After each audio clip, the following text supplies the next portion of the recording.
Unfortunately, a disabled person like you is not needed. Live your best life. What is this? A single piece of paper was placed on the table. It was addressed to me. Indeed, unlike my sister, I was born without the freedom to use both of my legs. Perhaps that was troublesome for him. Then, a call from my father came through on my smartphone. Hello?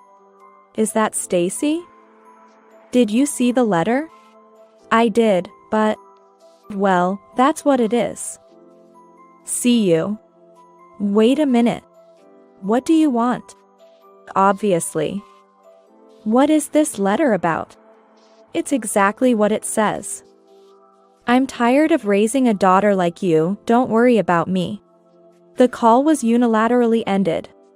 Desperately thinking about what to do, I decided to call my mother next. Hello. Mom? From the look of it, you've seen the letter. I'm just a nuisance because I'm disabled, and even called a monster. I see. But don't worry. Huh? Because you are. 8 years passed after that shocking statement from my mother. Then, my father showed up at the high-rise apartment where I live. How can a disabled person like you live in a place like this? Shall I tell you then? I told him the secret, and with that, he went insane and experienced hell. My name is Stacy, and I turned 26 this year. Now, I live a comfortable life on the 55th floor of a high-rise apartment. However, getting to this point in life was filled with various hardships. That's because I was born with a progressive muscle disease. I still remember a word from my father when I was about kindergarten age. Why were you born this way? Isn't it your fault? What? Jane was born without any problems. Jane is my sister, 2 years my senior. At that time, I was listening to my parents' voices coming from the living room. My room was next to the living room, just in case something happened. Even as a child, I understood they were complaining about me. You shouldn't say such things. Then, you take care of her from now on. That's ridiculous. Just take care of it, will you? I quietly covered myself with a blanket. From that day on, their attitude towards me visibly hardened. They wouldn't even give me a proper response when I spoke to them. Being born with disabled legs must have been the cause. From then on, my mother always tried to keep me from worrying. Still, I did what I could on my own, and I never felt pitiful for being born this way. My sister's influence was significant in how I felt. I stayed up late yesterday and overslept a bit. Sorry. It's okay. I managed to get dressed partway. I'll help you. No, you need to get ready first. Since starting elementary school, my sister has helped me with morning preparations. My father disapproved of my sister helping me and would complain. How long are you going to do this? I'm almost done. Stacy can do it herself, can't she? Come on, you can do it, right? Yes, I can. While dressing, my sister would sneak in to help me, avoiding our father's gaze. Sorry about earlier. It's okay. I can't always rely on you. Then, my sister hugged me. What's this all of a sudden? Stacy, I'll protect you. Then, I'll also work hard so I can protect you too. It felt like our bond as sisters deepened.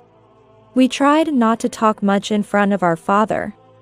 Showing that we got along well would only invite his comments. Well then, I'm off. Yes. Take care. Father would go to work on holidays several times a month. Those days were heaven for me. Normally, if I played games or had fun, he would unreasonably get angry at me. Dad isn't here today, so let's play a lot. That's okay, right? Sure, but don't overdo it. I know. Then, I enjoyed playing games with my sister in the living room. It must have been about 2 hours later. At this time, my mother had gone out shopping. I heard the sound of the entrance door opening and thought my mother had returned, but what are you doing? I turned around at the sound of my father's voice. Dad, why are you here? Aren't you at work? I came back because I forgot something. Where's Mom? She went shopping. And? What are you two doing? Tell me. Looking into my father's eyes, my body froze in fear. It felt as if my entire body had turned to stone. Seeing this, my sister tried to protect me. We were playing a game. But it was me who invited Stacy. Stacy did nothing wrong. Really? Yes, really. Then, my father grabbed my sister's arm. I thought my sister was going to be hit. At that moment, I felt a duty to protect her. I said I wanted to play. Oh? So, please don't hit her. So, it was you after all. Go to your room. Yes. I headed to my room as told. The only consolation was that the house was built to be wheelchair accessible. I heard my father shouting. I regretted not being able to do anything. As I was thinking, the door to my room opened. I braced myself, thinking it was my father, but it was my mother. Are you okay? I'm okay. But what about Jane? Well, she's okay. I felt something was off with my mother's words and tried to head to the living room. Where are you going? I have to help Jane. It's really okay. If Stacy goes, it might upset your father again. Okay, I'll stay here. My mother's advice was reasonable. My going might only make the situation worse. I decided to trust my mother's words that everything was okay. I'm sorry. I should have been stronger. My father had a domineering personality, so my mother was always desperate not to upset him. It's not your fault. Thank you for everything. After a while, my sister came to my room. Jane. Dad went back to work, so it's all okay now. Yeah. But did he say anything to you? A little. But it's nothing Stacy should worry about. I'm okay. My sister always kept a smile, no matter the situation. Even though she was also suffering. In addition, my mother always tried to intervene and protect me from my father's outbursts. I was always being helped. I desperately looked for ways to not be a burden to them. This situation changed when my sister became a middle schooler. She started to keep her distance from me. Until then, she had been helping me with everyday tasks like dressing and going to the bathroom. But, as she became busier with club activities and friends, I thought I had to endure it. I have to try harder. By this time, not only my legs but also the grip strength in both hands had weakened considerably. It was becoming difficult to hold heavy objects. Yet, I didn't give up. One day, as I was organizing my room and putting away books on the shelf, it happened. When I reached for the shelf, it wobbled under the unexpected weight. And things fell around me. Ouch. I need to pick them up quickly. However, being in a wheelchair, I couldn't reach the floor. As I struggled, the door was flung open. What's all this noise? What is this? It was the worst-case scenario. I didn't want my father to see this. This is... I tried to say something on the spur of the moment, but couldn't articulate well. My father seemed to take it as if I was making excuses. Who do you think is going to clean this up? That is... I don't remember a time when father actually did anything for me. If there were any, I can't recall them. Of course, I didn't say this out loud. Really? Why do you always do unnecessary things? He sighed with a look of exasperation. He probably doesn't understand how it feels to be shown such an expression. His lectures continued without end. unlike Jane, you can't do anything. Do you understand that? Huh? It's true that compared to my sister, I might not be able to do much. But I want to do what I can on my own. Deciding I was going to be scolded anyway, I expressed my feelings to my father, hoping faintly that it would get through to him. Things you can do, huh? Yes. This time, he started laughing out loud. Huh? You say some funny things. As if there's anything you can do. A disabled person like you. I had braced myself for some harsh words, but this was a total denial. Father continued to laugh. This was not an attitude towards one's daughter. From that moment, I stopped thinking. Just waiting for time to pass. Hey. Are you listening? I didn't even respond. What's wrong with you? Creepy. With that, he left the room. Alone in the messy room, I cried. From that day, I vowed not to cry, even though I was still young. From then on, it was mostly my mother who took care of me. Of course, father did nothing. No, it seemed like he didn't even care. Oh? Don't you have a fever? Huh? Do I? You should rest today. But I'm okay. I can go. I desperately tried to persuade my mother. However, she insisted I stay home because it would be troublesome if something happened to me. I took the day off school. I wanted to go to school because, ironically, father was off on such days. Honestly, I wanted to avoid spending the day alone with him. Unexpectedly, something happened. Are you okay? Father entered my room and spoke to me. But I pretended to be asleep to avoid interacting with him. Father didn't leave the room. I covered myself with the blanket, feeling my heart pounding as I waited. I'll leave this here for you. After a while, I sat up. On the table, there were sports drinks and jelly. I couldn't help but feel happy. I had never experienced even this much from him. My mind was in turmoil. What was his purpose? That day, father checked on me several times. Each time, I pretended to be asleep. Are you okay? Mother returned from her part-time job. Yeah. I don't think I have a fever. What happened? Somehow, I felt like father was being kind today. That's good.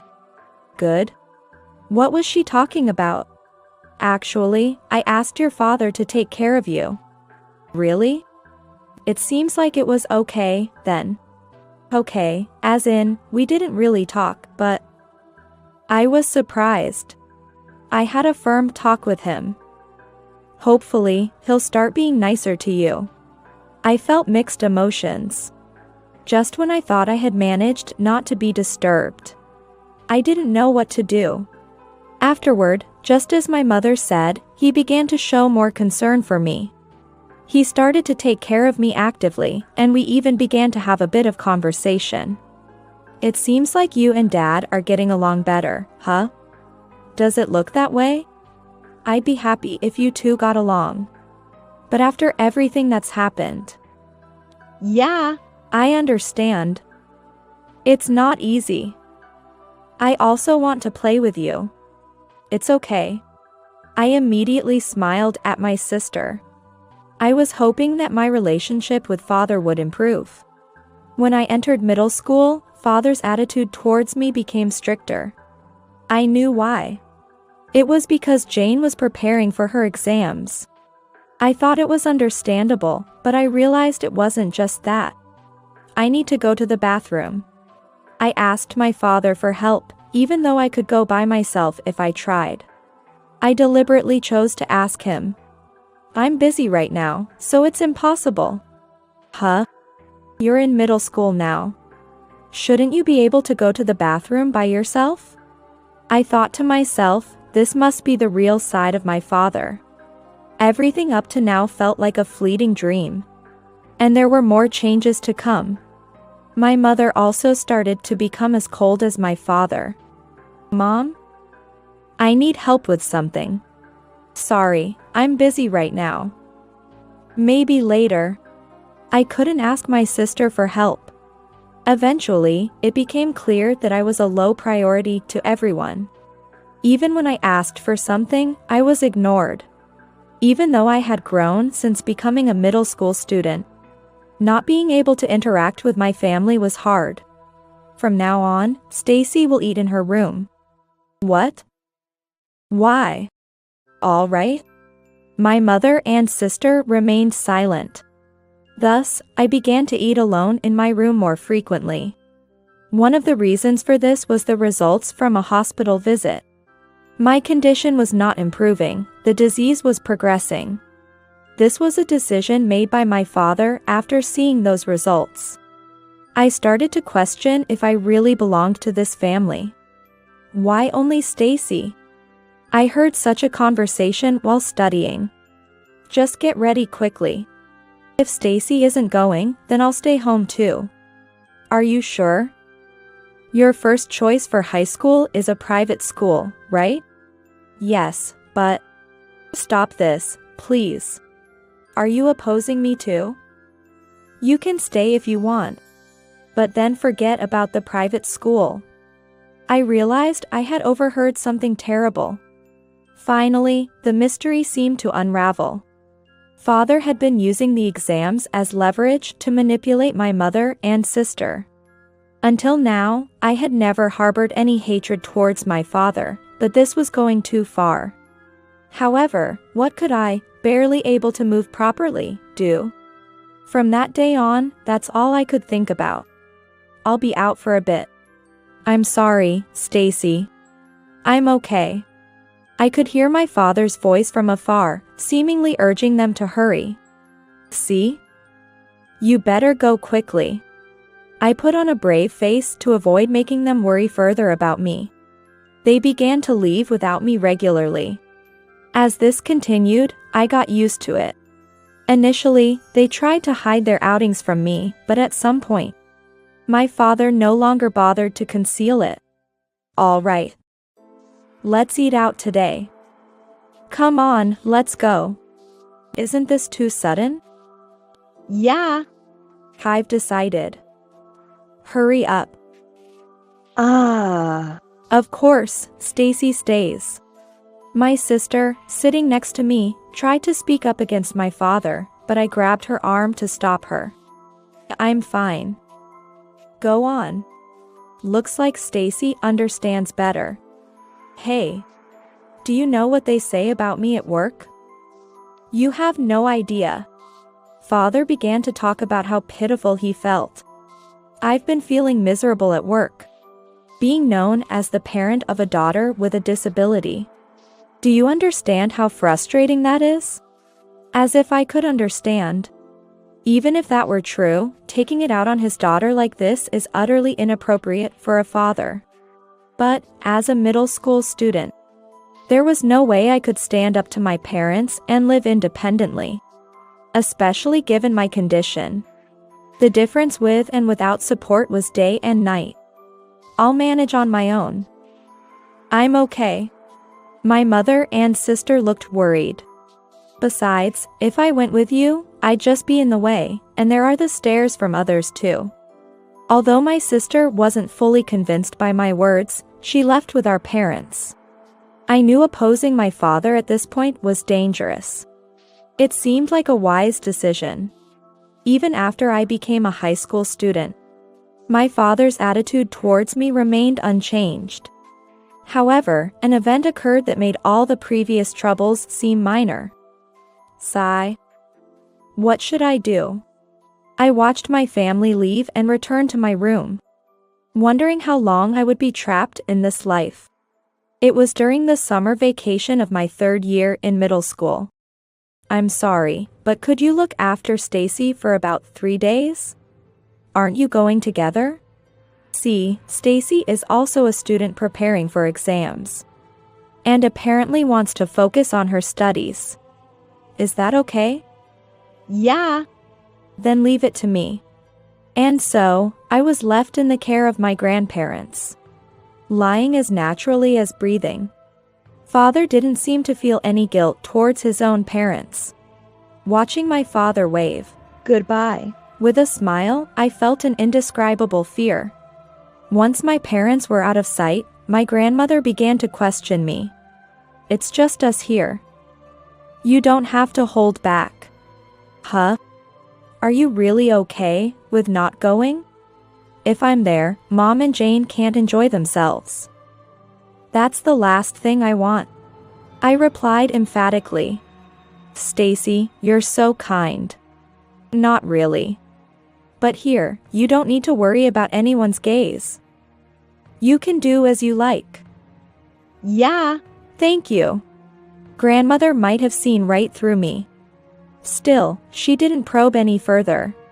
It was truly comfortable being there. As a middle schooler, I lacked the power and wisdom to change my situation. And being scrutinized by others wasn't exactly pleasant. So, I was grateful for my grandmother's warm vigilance. 3 days passed, and my mother and sister came to pick me up. Oh? Just the two of you? I'm sorry. My husband went back ahead. I see. Was Stacy okay? She was a very good girl. Here's a piece of advice from me, make sure to give her lots of attention. Yes. I listened to my mother and grandmother's conversation from behind the door. On the way back. I'm okay, you know.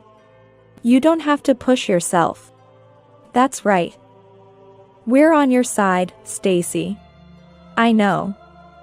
But I don't want you two to get into trouble because of me. Upon returning home, I continued to receive cold treatment from my father. It was back to the usual daily routine. Normally, my heart would have broken. But with the support of my mother and sister, I barely managed to endure. However, perhaps because they were ordered by my father, they began to conspicuously avoid me. Being ignored by my father was one thing. But having my sister and mother start to act like him was especially painful. As if my heart was being squeezed. It felt as though I was completely alone. It's okay. I can do this. Eventually, these words became like a mantra to me.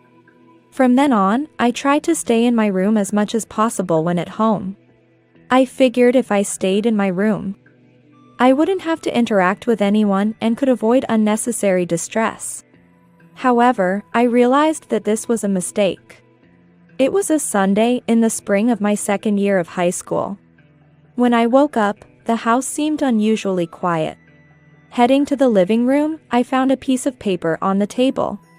Unfortunately, we don't need a disabled person like you. Try your best to live.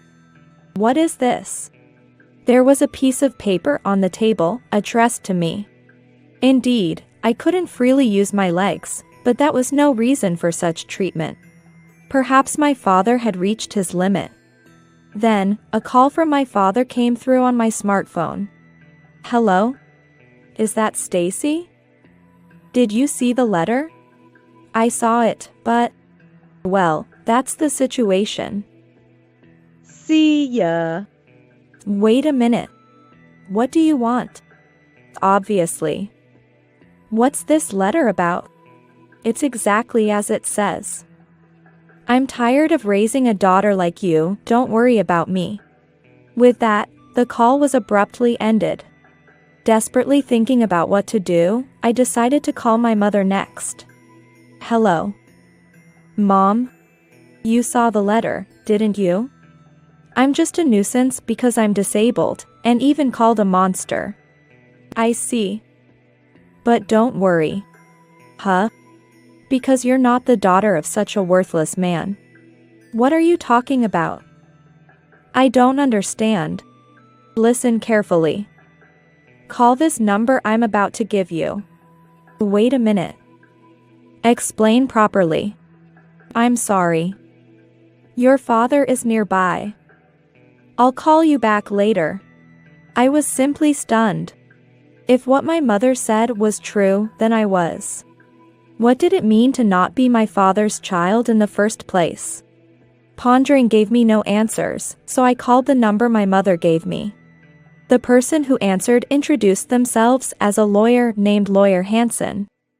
I was told by my mother to call you. I see. I would like to discuss this matter further with you. Thus, I went to the law firm as instructed. There, I was told about the meaning of my mother's words and learned about my true origins. Everything was shocking at first, and I couldn't believe it. But it seemed that my mother and sister had always hidden the truth for my sake. Afterward, I started living on my own. Thanks to Lawyer Hansen, I was living comfortably without any issues. 8 years flew by since that revelation from my mother. And during these 8 years, there were also happy moments. After graduating from university, Jane also started living on her own. Jane? What's up? Sorry for suddenly calling. It seems like Dad has found out where you live. What? Just to let you know, neither Mom nor I told him anything. I know. Even after moving away, I had been in contact with my mother and sister. Of course, without letting my father know. So, he's coming here? Probably. I see. All right. This might be a good chance for payback, right? What? I can live like this because of Mom and you, right? Maybe, but... So, let me give a little back. Plus, we have to think about Mom too. True. I also left home as if I was running away. It's not your fault, Jane. A week after the call from my sister, just as she said, my father showed up at my apartment. The intercom rang, and I went to answer it. Yes? It's been a while, Stacy. What are you doing here? How can a disabled person like you live in such a high-rise apartment? Well, why do you think? What kind of way is that to talk to your father? I glanced behind my father and saw my mother standing there, looking apologetic. It seemed she had also suffered since I left. Shall I tell you then? What? I explained to my father how I was able to live like this. Then, he started hurling abuses at my mother. What's the meaning of this? I knew nothing about it. I wanted to tell you at first. But you made a disgusted face when you found out Stacy was disabled, didn't you? Of course, who wouldn't? A child from someone else, and disabled at that. I was shocked when Lawyer Hansen told me, thinking my heart might stop from the impact. According to Lawyer Hansen, I was the child of my mother's close friend. My biological father had died in an accident. And my birth mother was terminally ill with cancer, with not much time left. My current mother was who she turned to in her time of need. Thus, I was adopted. Moreover, my birth mother had left a considerable amount of money to ensure I wouldn't be in trouble. The apartment I was living in was originally my real parents' home. Isn't it wrong to blame Mom? Shut up. No, I won't. I also know about the terrible things you've done to her. Even after I moved out, my father's tyranny didn't stop. Previously, I was the target, but now it was my mother's turn. Right? I looked to my mother for agreement. She nodded silently. There's no proof. What if I said there is? What? I took out my smartphone and played a recording. It captured my father's verbal abuse and physical aggression towards my mother. How about that? You understand now, right? When did you? I've been in contact all along, even after moving out. You didn't notice, did you? Well, you wouldn't. Damn it. No matter how much you shout, it's useless. With all this evidence, you know what's coming next, right? What are you planning? I looked at my mother and signaled with my eyes. I'm divorcing you. What? It's obvious, isn't it? But don't worry. Mom and I will live here together. I won't allow such selfishness. I don't care about your opinion, Dad. Father probably didn't know, but this had been planned for a long time. Being disabled and still messing around. Father, seemingly very agitated, attempted to resort to violence. That's when it happened. Please stop. Such a voice came from the back of the house. Who are you? This person is my husband. Husband? Nice to meet you. My name is Greg. Father, surprised, lowered his raised hand. Did you know about this? Mother nodded. Of course. Even Jane knows. Without the consent of the parents? You do whatever as you please, huh? I'm already an adult. There's no problem. So, could you please leave now? If only he had left then, but as expected, he hadn't given up yet. Wait. You inherited other assets as well, right? So what? As your parent, I have the right to receive some of that inheritance. It was ludicrous. There was no such right. I almost laughed at my desperate father. What's so funny? Because you're saying something so off base. Father stomped around in frustration. It's going to be tough from here on, but good luck. There will be compensation, and oh, I've also talked to Grandma and Grandpa. Relying on them will be futile. You went that far. Father became meekly submissive. Maybe he was reflecting on his actions. There's nothing more to talk about. Goodbye. Wait, please. I'm begging you. Father performed a perfect prostration, throwing away his pride and bowing his head to someone he had neglected. I wondered how that felt. I thought about such things. But no matter what he did, my feelings wouldn't change. It's pointless. Just go away. Even after I beg with all my heart? Yes. If you're not leaving, shall I call the police? There's evidence, and you might get arrested. Frightened by my words, Father fled the scene as if running away. As the tension eased, I let out a big sigh. Well done. Thanks. It was quite nerve-wracking. But are you really okay with this? Living here together, you mean? Yes. That's not a problem. We've discussed it and decided together. Right? Exactly. We're free here. I also shared the outcome with my sister. That's great. See? It turned out okay, right? I actually wanted to go there too. Just knowing that is enough for me. Come visit sometime. I will. I'll make time. Thus, my mother and I were freed from the shackles named of Father. There was still some finalization left, but on that day, the three of us celebrated. Later, my mother and I visited Lawyer Hansen. With all the evidence already in place, things proceeded smoothly. Thank you for everything. Not at all. This is my job, after all. Please make sure my father gets the punishment he deserves. The matter if he's under arrest or not will be up to the police. But leave the compensation issues to me. 2 weeks after the consultation, my parents were officially divorced. Now, my mother wouldn't have to endure verbal abuse or physical harm from my father. I was genuinely happy about this development. After the divorce was finalized, all of my mother's belongings were moved to our apartment. Thank you, really. It's nothing.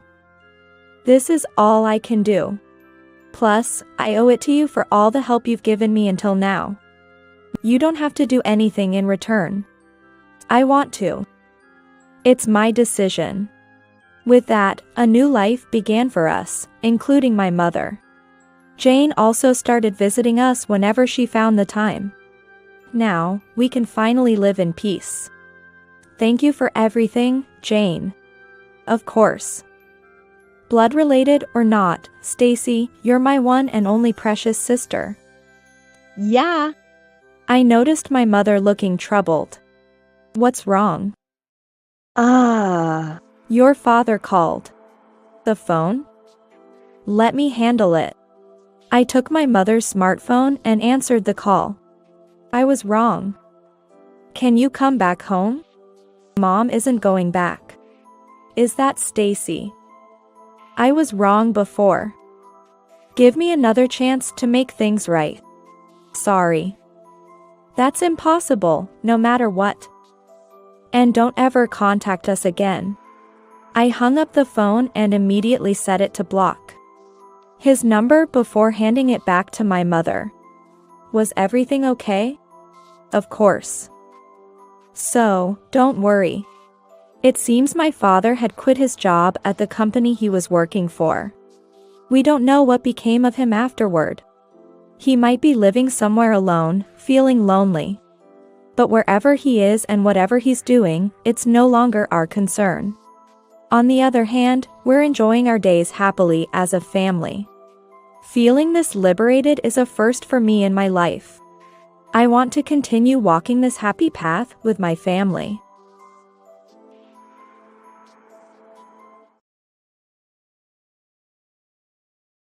I was working as the sales manager at Howard's company. One day I was shocked by what Howard said when he came home. I got a 29-year-old beautiful employee pregnant. Please, divorce me. I was dumbfounded. It was so sudden that I couldn't organize my thoughts.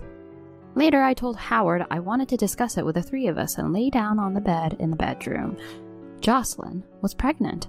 I was the one who was infertile. Although I thought I had lost my affection for Howard, I couldn't stop crying. The next day, I overheard a conversation between Howard and Jocelyn. Why didn't you dump a woman who can't have an heir, Mr. President? She's good at her job. I have no reason to fire her.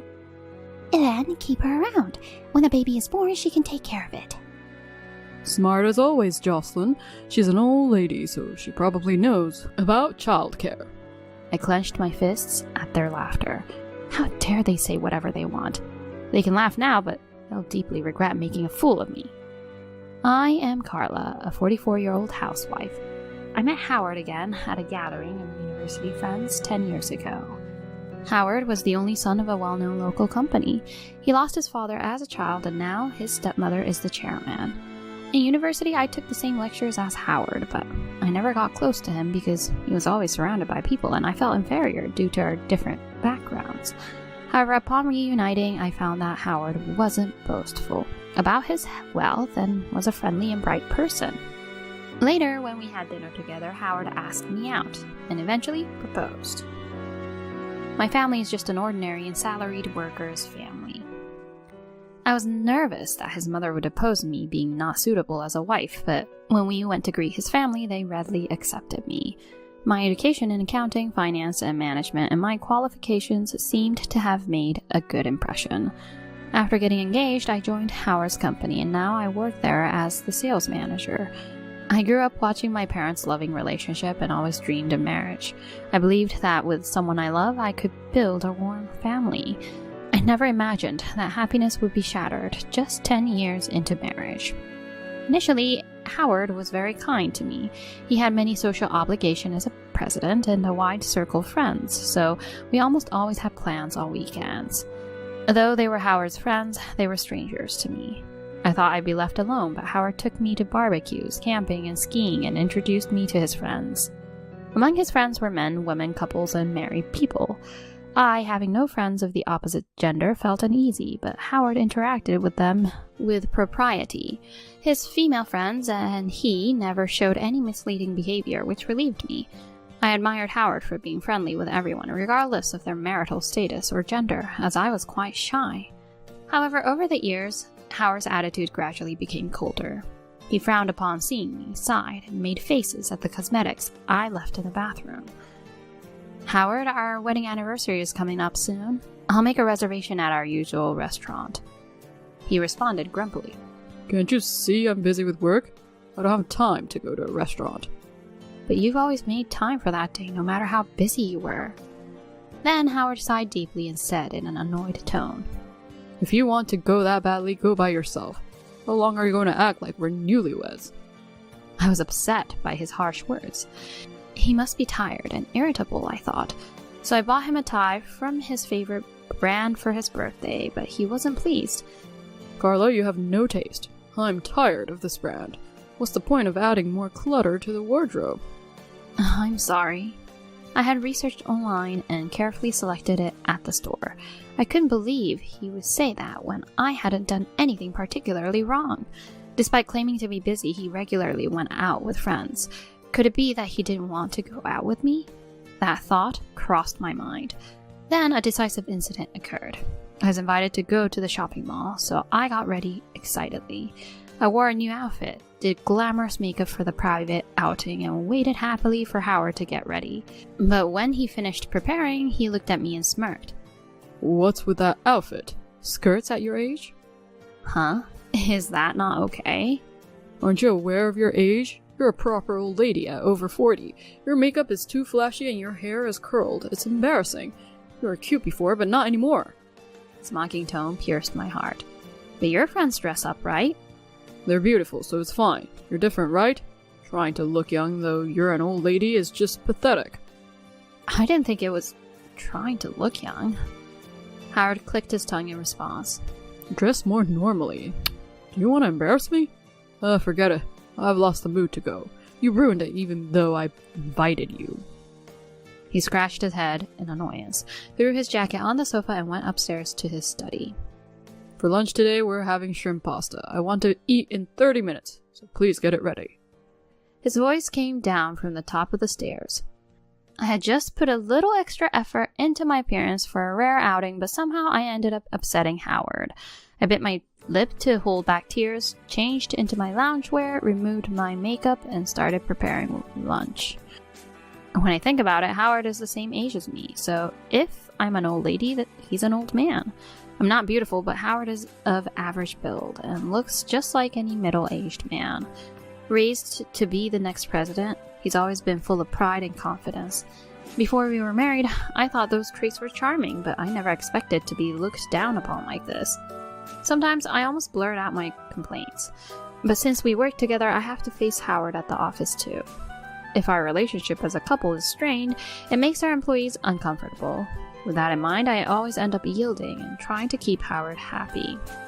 In public, Howard plays the perfect husband, friendly and leaving a good impression on everyone he meets. He's like a stereotypical second-generation heir with no real business acumen, but his refreshing smile and affability have made him a favorite among our business partners. At home, however, his grumpiness is like that of a completely different person. I'm the president, damn it. Can't eat such cheap food. Even microwave food would be better.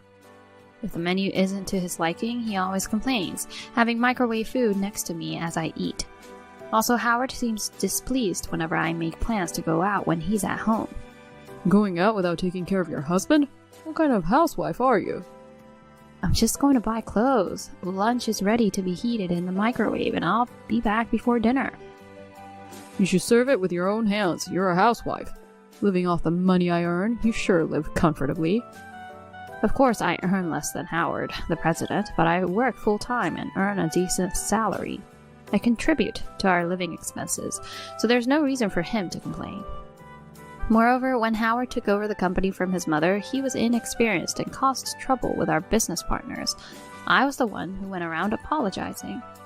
You used to be cute 10 years ago. Now you look like a worn-out used rag. Lately, whenever he opens his mouth, he mocks my appearance.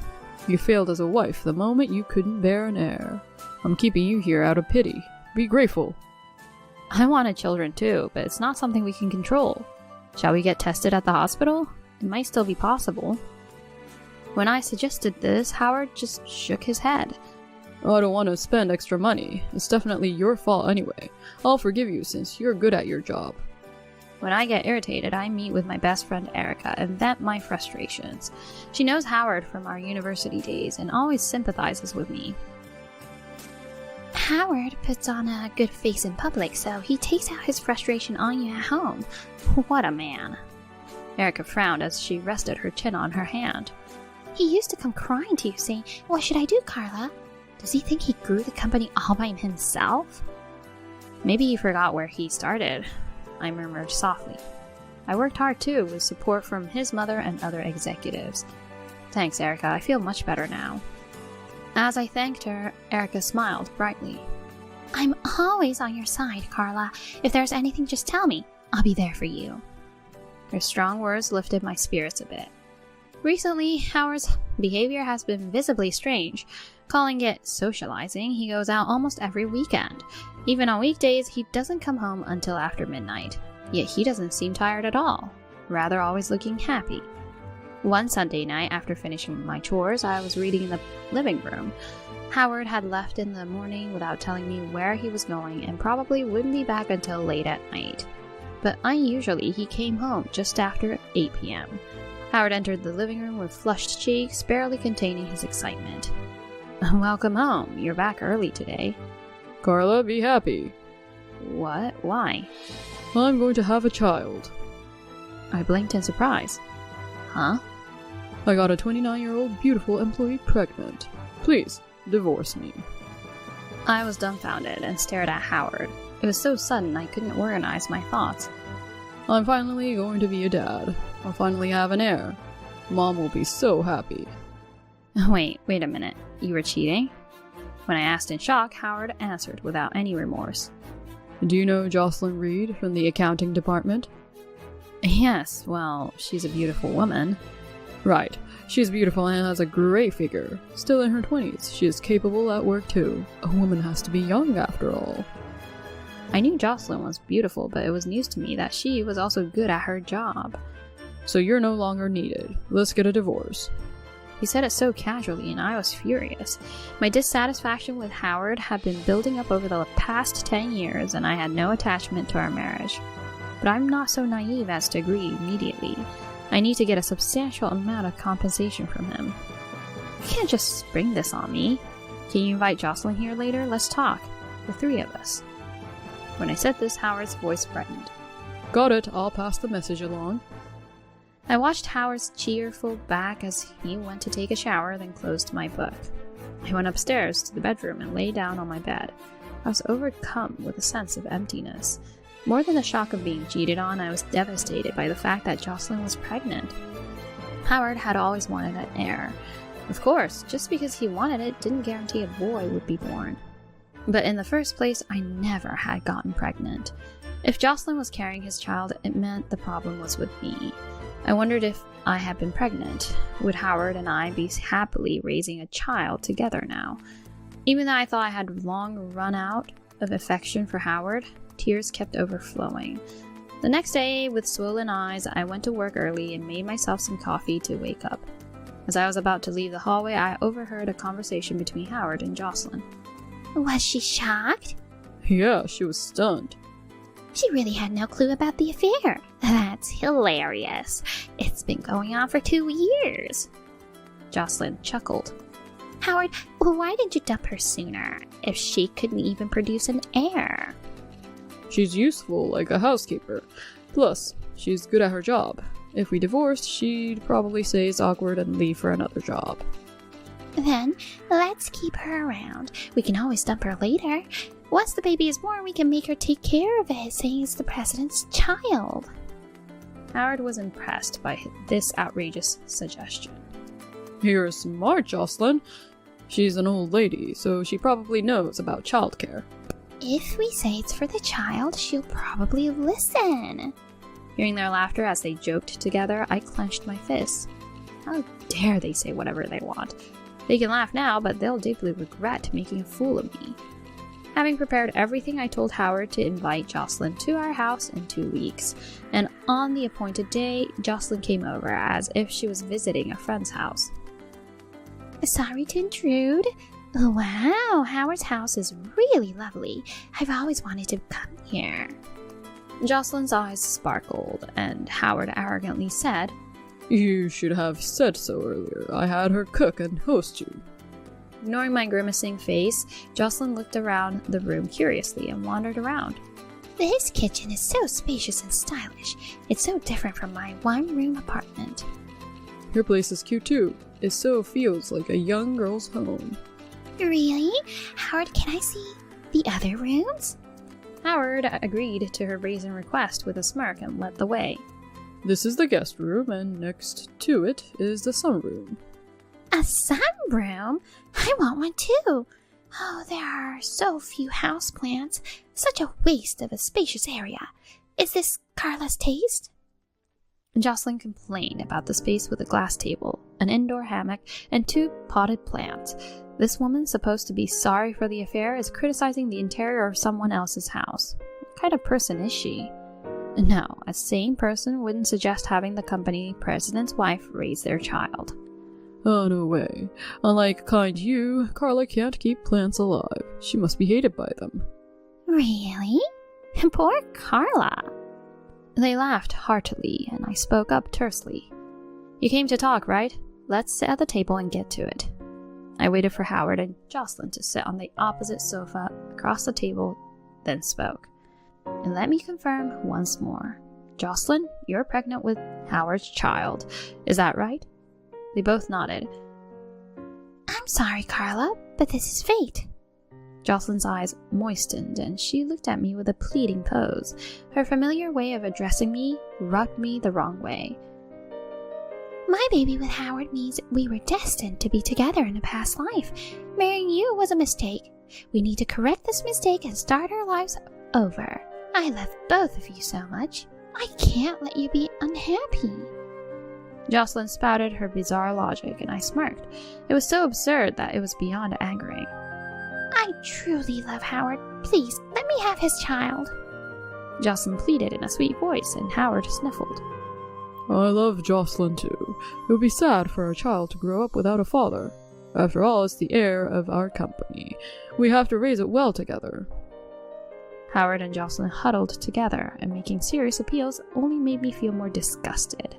This incident completely extinguished any remaining affection I had for Howard. I no longer had any desire to continue as a couple. Fine, but I'm quitting my job. What? Keep working. Howard frowned. You'll have trouble finding a new job at your age. Considering your past achievements, I'll let you stay at the company. Really? I have management qualifications. I'm sure I'll find something. Howard, you're so kind. Since the president says so, Carla, you can stay at our company. I don't mind at all.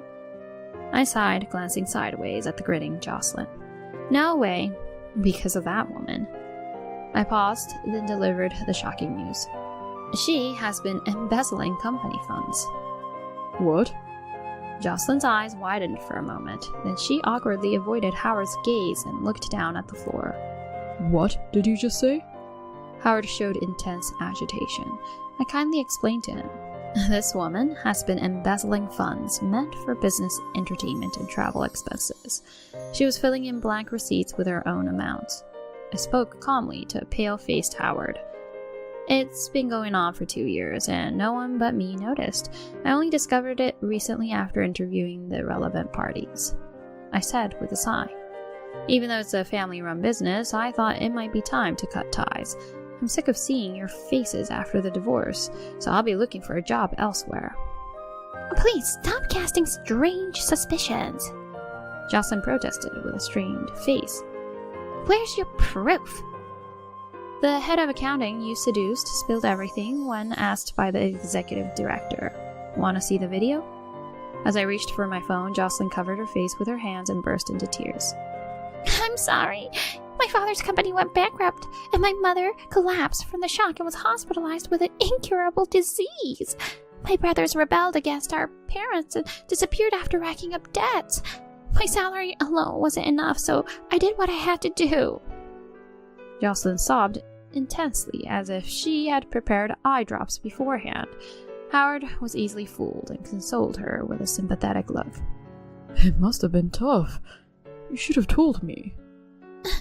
I didn't want to burden you, Howard. I used all the money to pay off debts and can't return it now. Howard seemed to genuinely believe her obviously false story. The story as if she hadn't spent it on herself. What are you saying? Don't be so distant. Crying too much will harm the baby in your stomach. How much was it? 20,000. Of course, you'll be returning every penny. Depending on your attitude, I might even charge you with embezzlement. We can cover that amount. Who else knows about this? All the executives. I'll make sure they keep quiet. Jocelyn, don't do this again. Yes, I won't. Thank you so much. I was appalled at Howard stroking Jocelyn's head. Such leniency from a president is unbelievable. It was like watching a poor performance of a love drama couple that's out of fashion, making me feel nauseous. I suppressed the urge to vomit and proceeded as planned. So, Jocelyn, working at a nightclub was also to help your family? Howard briefly showed a hint of disturbance, but quickly pretended it was nothing. Our company doesn't ban part-time jobs, but you should have reported it. Sorry. I didn't miss Jocelyn's rigid face. I smiled and laid out the photos I had obtained on the living room table. This kind of thing, honestly, I think it could harm the baby. But if it's your choice, Jocelyn, there's nothing I can do. Jocelyn's expression changed instantly. She snatched the photos from one end. What's this? Just photos with customers. You don't want to see them, do you, Howard? As Jocelyn responded with a forced smile, I laid out different photos in front of Howard. He gasped. The photos showed Jocelyn arm in arm with various men happily entering a hotel. They suggested she had been in relationships with multiple men. Jocelyn hastily gathered all the photos, but it seemed too late. Howard, speechless, heard Jocelyn desperately making excuses. It's not what it looks like. I felt sick during a date outside the club and went in to rest. I haven't done anything wrong. Howard, believe me. Jocelyn pleaded with teary eyes, but even Howard looked stunned. Really? You don't believe me, Howard? That's so mean. You're the only one I truly love. Jocelyn clung to her own arms, appealing feverishly to Howard, who now wore a bitter expression. I sighed and stood up. I brought my personal laptop from the bedroom, plugged in a USB I got from a private investigator, and played the audio evidence. The room filled with scandalous voices, and Howard held his head, crying out, Stop it, please. Hotel walls are surprisingly thin, aren't they? You can easily record through them. I wonder if it's the technology or the equipment. As I stood up, Jocelyn approached me, her face twisted like a demon, and scolded me. You shameless woman! Are you doing all this just to break us up? You don't care about Howard's feelings at all. You're fine with hurting him. I'm simply exposing the truth. You're the one who hurt Howard. By the way, are you really pregnant? Or do you just want to secure your position as the president's wife? No!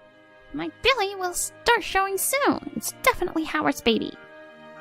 And with that history, it's hard to tell whose child it is. It's a mother's intuition. Intuition, huh? It's laughable how brazen she is. Jocelyn approached me and argued loudly. It's not serious with those guys, just fun. The only one I truly love is Howard.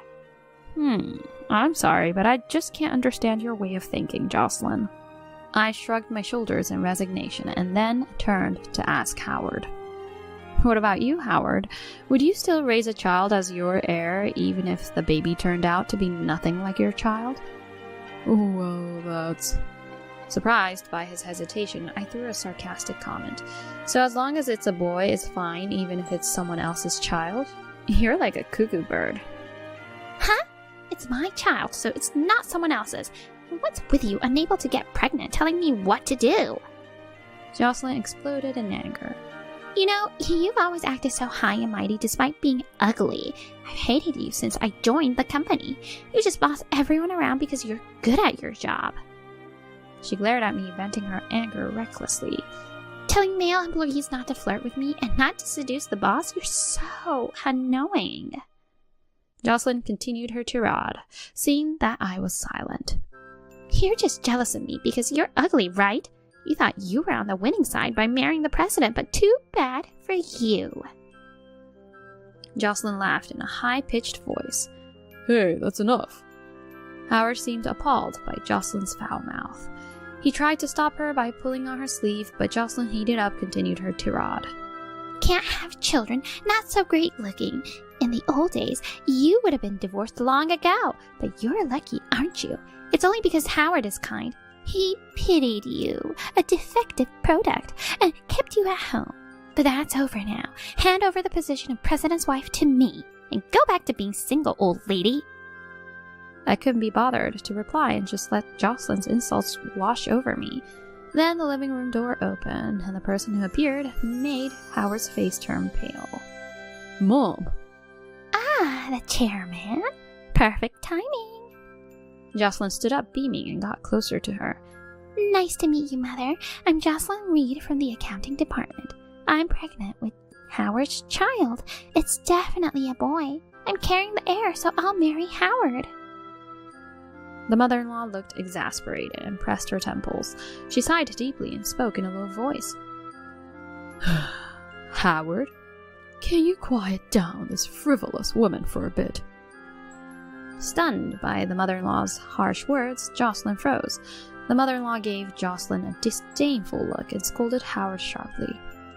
The only one who can call me mother is Carla.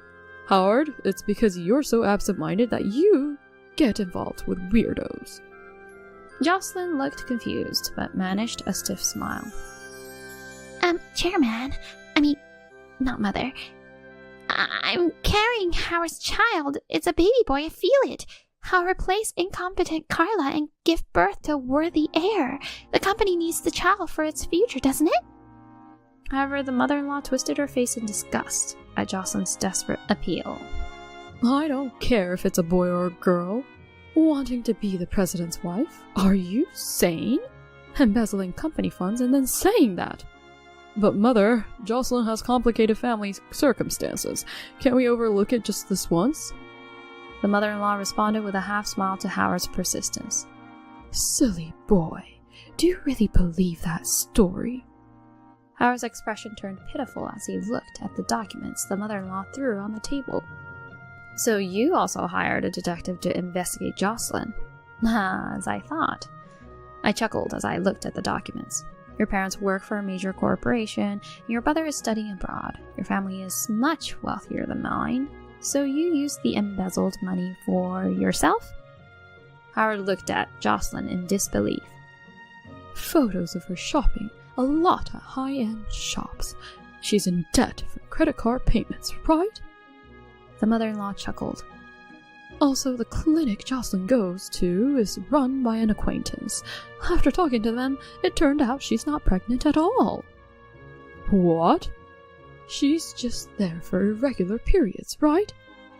Jocelyn turned bright red at the mother-in-law's sly smile. Old hag! Don't you dare spread my personal information like that!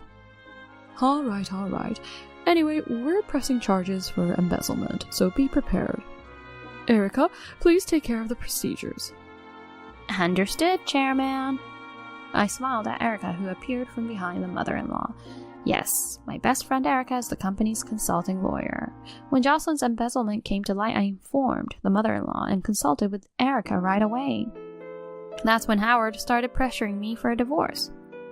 I'm sorry for lying about being pregnant, but my love for Howard is real. Believe me. Jocelyn appealed, with teary eyes softening Howard's expression. Jocelyn. Right, Howard. You'll be stepping down as president for your infidelity. Howard and Jocelyn gasped. Hey, just for an affair? You had an affair with a woman who embezzles. It's only natural. Not a single executive is on your side. This can't be. Howard held his head and began to tremble. Howard was well liked in social circles and at business gatherings, even among other company presidents. That's the only reason I kept that good-for-nothing around. The mother-in-law continued sternly. But to neglect Carla, who has contributed so much to the company, and to cheat with a brainless young woman. Frankly, I don't need a foolish son like that. No way. Fired? Please, spare me. I was deceived by Jocelyn. Howard's voice was almost tearful. Mom, I was wrong. It was just a moment of folly. I'll break up with Jocelyn. Please, let me stay at the company. It's impossible to find another job at my age. Howard's pitiful voice and his clinging to his mother seemed to disgust Jocelyn. Huh? What's this? You were so smitten with me, and now you turn your back on me just because your mother is abandoning you? You're the worst. Jocelyn's eyes widened in anger. I only cozied up to you because you were the president. If you were just a regular employee 15 years older and greasy, I wouldn't have given you a second glance. Huh? You said you fell for me regardless of my title, liar. To think you believed that? You're so gullible. That's why you got deceived by me. The mother-in-law shook her head in dismay at Jocelyn's words. You're both as bad as each other. In that sense, you're a perfect match. At that moment, the doorbell rang. Checking the front door monitor, police officers were standing there. They had arrived quietly, without sirens, considering the neighbors. Jocelyn, not expecting to actually be arrested, showed visible agitation. She even started flirting with the police officer who entered the room. Officer, please listen. I was deceived by the accounting manager. We'll hear the details at the station. Please come with us. Dismissed coldly by the officer, Jocelyn clicked her tongue and was taken away in the patrol car. Howard, who had been watching dumbfounded at the entrance, returned to the sofa with a stagger and slumped down. It seemed that the accomplice's accounting manager was also arrested that day. However, since both were first-time offenders, they were soon released. Jocelyn, having spent all the embezzled money, had no savings and had to take out a loan to repay the stolen funds. Naturally fired from the company, she started working additional part-time jobs during the day, in addition to the nightclub she had been working at. She ended up working day and night, weekends included, and couldn't afford to care for her appearance. When I saw her on the street recently, she looked haggard, and nothing like the beautiful employee she once was. On the other hand, Howard, after the divorce, was spared from being fired thanks to his mother's mercy, and was transferred to a regional branch. The details of his demotion spread among the employees, and Howard continued his work under their disdainful gaze. Cut off by his mother and having spent all his savings on my compensation, Howard came begging me for a reconciliation. Carla, I was wrong. I won't cheat again. Let's start over. You won't abandon your ex-husband in need of money, right? Why don't you ask one of those young girls you love so much for living expenses? You still have a job, even if it's low paid now, so work hard. After rebuking him over the phone and blocking his contact, he finally seemed to give up. According to the mother-in-law, Howard lost his cheerful demeanor, spoke to no one at work, and spent his weekends shut in his room. Howard's cousin, who had been the vice president, took over as president after Howard. Recognizing my past performance, I was promoted to executive director. The new president, though not a great speaker, is sincere and seems to be well liked by the staff. My work has become busier than ever, but I feel fulfilled every day. Even though I divorced Howard, I occasionally have meals with my ex-mother-in-law.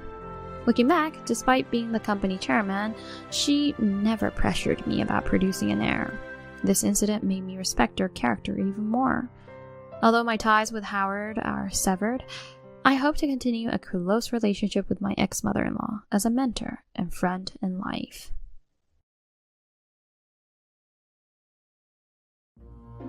Another lazy meal from a popular YouTuber, huh? Is this really worth eating? Despite being my husband, he shows little interest in our family and consistently belittles the quick recipes I come up with. One day I was informed by an acquaintance that my husband was seen walking closely with another woman. When I confronted him, he said, I come home tired from work every day, and you do whatever you like. And now, you suspect me of cheating? What kind of wife are you? Do you even have any proof? That evening, pretending to clean in order to avoid raising Scott's suspicion, I made my way to the car parked in the garage. The dashboard, the back seats, the trunk. The interior light dimly illuminated the inside of the car. Casually, I pulled down the sun visor on the driver's side. What's this? There was an unaddressed brown envelope tucked in there. A wave of anxiety crashed over me. I hesitantly looked inside. Inside was a photo of an unfamiliar woman holding a baby with a beaming smile, a divorce application, and a letter. To Scotty. The letter was addressed to Scott. It's a boy, and he's born safely. Now you can get a divorce, it said. Scott's name was already filled in on the divorce application. It wasn't in Scott's handwriting. Ah, I see. We were practically over anyways. Well, if he wanted to end that badly, I'll grant his wish and make it quick. At that moment, my heart went cold. This was a betrayal against me and our daughter. I made a decision to serve a final dish called revenge. My name is Kathy Anderson. While raising my 6-year-old daughter Emma, I am also a cooking YouTuber. Having been skilled in cooking since my student days, I leveraged my talent to launch a YouTube channel a few years ago. There, amidst the busy life of a housewife, I have showcased numerous quick recipes that can be easily made at home and innovative arrangements using store-bought routine ready-made meals. Running the channel passionately while balancing family life, it has grown popular over the years and is now loved by many followers. It turned out nicely, didn't it? I wonder if it will please many people again. Today I was ready to upload another video fully utilizing my cooking skills. Despite the shining facade on camera, there was one thing that weighed on my mind. My face falls as I see the mouth-watering dishes. I'll be late again today. You're always working hard. Don't worry about home. I smiled back at Scott's words, but hidden behind that smile was loneliness. My husband Scott is a manager in charge of planning and development at an electronics manufacturer. He is dedicated to his work, highly trusted by his subordinates, and focused solely on his career. Recognized as a rising star by his superiors, he has been coming home late at night and appearing busy even on holidays since he was promoted a few years ago. Scott's return times have been getting later and later, and lately it has become rare for him to come home at all. I wonder if he notices my forced smile. No, that's impossible. Scott, who has never taken an interest in household affairs since our marriage, has never helped with housework or childcare, leaving me to bear it all alone. Even so, it's not like I'm unhappy. Mom, when is Dad coming home? The one who asked anxiously was my daughter Emma. Yes, I have a lovely daughter. Her presence always gives me strength. It seems he will be a bit late again today, sorry. I answer awkwardly. Emma's expression quickly turns sad. That's right, my daughter is 6 years old and still very much in her clingy phase. Just the other day, she confided in me that a friend at school had talked about how her dad took her to an amusement park. I thought, are Emma and my husband becoming more and more distant with each passing day? Feeling unbearable, I stroke Emma's head. Your husband works late, and yet you get to be so free. Being a YouTuber or whatever, always doing what you like. Debbie, my mother-in-law, marches in while glancing over at us. My expression tightens. Here we go again. It's always like this. Debbie constantly undermines my lifestyle choices and jumps at any chance to criticize me. I barely manage to suppress a deep sigh. The second source of my troubles is Debbie, who lives nearby. She is a widow, living alone now. Debbie has no understanding of my job as a YouTuber and looks down on it. Quick recipes, you say? Sounds like just cutting corners to me. It's always the same criticism, but it cuts deeper the more passionate I am about my beloved cooking. Yet while criticizing Debbie wanting to save on groceries, would come to eat the meals I prepared even though I never invited her. Basically, your marriage has never been right. You couldn't even produce a proper heir. What use have you been, I wonder? My granddaughter will just end up married off and can't even carry on the family name. I really drew the short straw with you. Debbie, in her 60s, stubbornly holds on to the old-fashioned belief that the family should be continued by a boy, and is cold even to Emma. Her granddaughter's pure smile means nothing to her. I have to be strong. I am a mother after all. That's how I always get through it. I'm home. Welcome back. Scott finally comes home late at night. The few times he does come home, he neither helps with the childcare nor spares any praise for my quick recipes, only to mock them. Another lazy meal from a popular YouTuber, huh? Is this really worth eating? Every time we talk about cooking, he leaves a deep wound in my heart. I'll be going to Mom's place tomorrow night. Again? It seems he plans to stay over at his mother's house again. Scott coming home has become a rare occurrence. Can't be helped. Ever since Dad died, Mom's been alone. What if something happens? It's not like I want to go. Don't you understand a son's duty? Well, it can't be helped. We only have a daughter after all. And you're going to make quick meals tomorrow, right? My efforts to come up with quick recipes are mostly met with indifference from him, showing little interest in our family. I understand what Scott is saying. He's trying to fill the void left by my father-in-law who passed away early.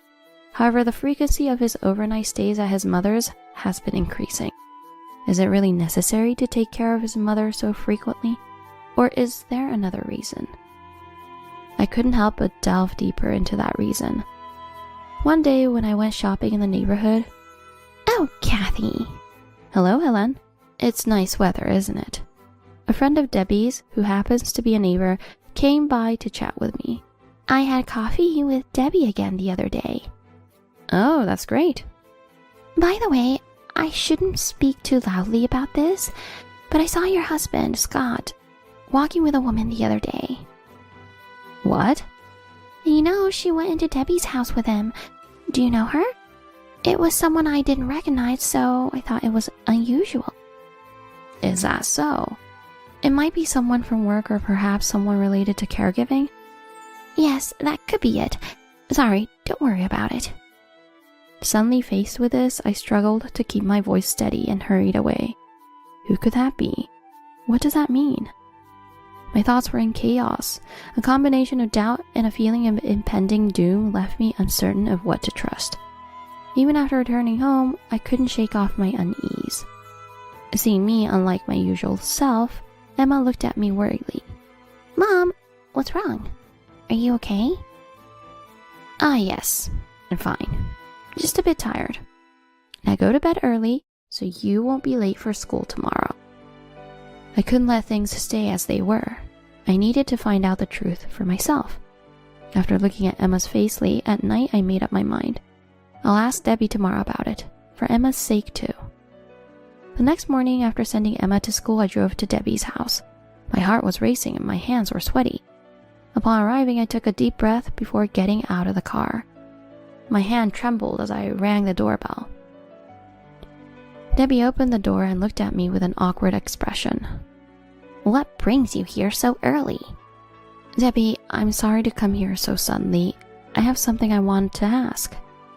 At first, I was too afraid to ask directly, but I summoned my boldness and inquired about the sighting of my husband with an unfamiliar lady. Debbie's response was unexpected. Oh, that. Actually... While she spoke vaguely, she began to reveal the truth. My husband has been struggling with work-related stress, and knowing this, Debbie became worried. She knew that her friend's daughter, Nicole, was a therapist, and introduced her to my husband. You know, Scott is going through a lot. He has many worries that you might not understand. He's a rising star, and this is a crucial time for him. That's why it's best to leave these matters to a professional. However, I still had doubts about the extent of their relationship. I couldn't take her word for it and decided to talk directly with my husband. On the drive home, I deeply contemplated what to do next for our family. One thing was clear. I couldn't just do nothing. It was essential to clarify the truth through a conversation with my husband and think about our family's future. The following night, when my husband came home, I broached the subject to verify the truth. The other day, a neighbor of your mother mentioned seeing you walking with a woman who isn't me. She says she was introduced by your mother. What's going on? Oh, that? Yeah, that's right. I've been stressed with work and you do whatever you like. When I come home, all I find are your quick meals, implying you're cutting corners. I've been consulting with her about this lifestyle. She's a therapist, a specialist in her field. She understands my job position and has been helping me for a long time. He admitted to her existence nonchalantly, showing no remorse. You, always doing what you like, wouldn't understand. With that, he quickly went to his study. A few days later, I received a call from Emma's tutoring center. We haven't received this month's tuition fee, they said. It was supposed to be automatically deducted, but the payment hadn't gone through, so they asked me to check. What's going on? There should have been about $80,000 in that account, and there's no way the deduction couldn't be made. I hurriedly went to the bank to check our account. Then I was shocked to see the balance. What is this? The $80,000 we had saved up, carefully put aside for Emma's education and our retirement, was gone. I immediately called Scott to ask what had happened. I just got a call that Emma's tutoring fee hasn't been paid, so I checked our bank balance, and the $80,000 that was in there is completely gone. Why? Did you spend it on something? Yeah, I spent it. For therapy fees. Consulting a professional isn't cheap, you know. I often had to arrange meetings after work or when the clinic was closed. It's a hassle for the therapist, so I can't just ask for help without offering something in return. I was stunned to hear what the money was spent on. He had used the $80,000 for therapy fees, expensive dinners, and luxury goods as a form of compensation. How could you? I can't believe this. Huh. Blame me all you want. It's all your fault anyway. Wait. Before I could finish, he hung up the phone. It was clear that their relationship wasn't just that of a therapist and client, given the amount of money spent. That night, I decided to search his car for evidence of infidelity. That's right. I remember the car being covered in sand when I took Emma to the park last time. I'll clean it up. That evening, pretending to clean in order to avoid raising Scott's suspicion, I made my way to the car parked in the garage. The dashboard, the back seats, the trunk, the interior light dimly illuminated the inside of the car. Casually, I pulled down the sun visor on the driver's side. What's this? There was an unaddressed brown envelope tucked in there. I had a bad feeling. I hesitantly looked inside. Inside was a photo of an unfamiliar woman holding a baby with a beaming smile, a divorce application, and a letter. To Scotty. The letter was addressed to Scott. It's a boy, and he's born safely. Now you can get a divorce, it said. Scott's name was already filled in on the divorce application. It wasn't in Scott's handwriting. Ah, I see. We were practically over anyways. Well, if he wanted it to end that badly, I'll grant his wish and make it quick. At that moment, my heart went cold. This was a betrayal against me and our daughter. I made a decision to serve a final dish called revenge. One day, Scott casually mentioned, I'm going to my mom's place today. All right. Assuming he was likely going to see his affair partner again, I felt no sadness. This is it. Today's the day. After making sure Scott had left, I packed up our things, and Emma and I left the house. Shortly thereafter, I submitted the divorce application that was in the envelope. This isn't the end of it. I took further steps. It was time to settle things properly. I discreetly hired a private investigator to file for compensation, confident of his infidelity. Soon enough, the results came back, confirming the affair.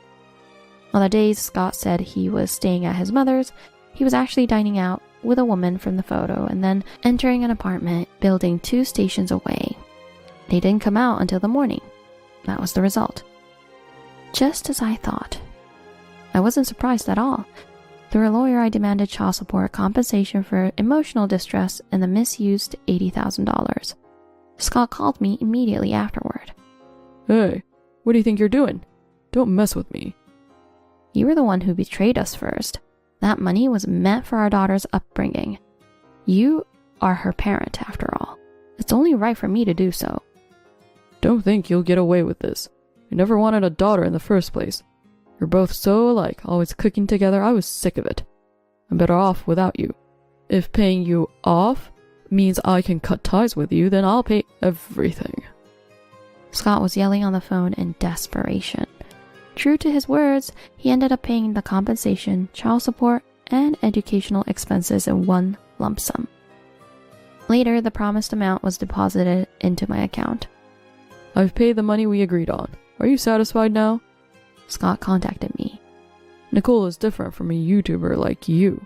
She doesn't cut corners with her cooking. She cooks luxurious meals every day.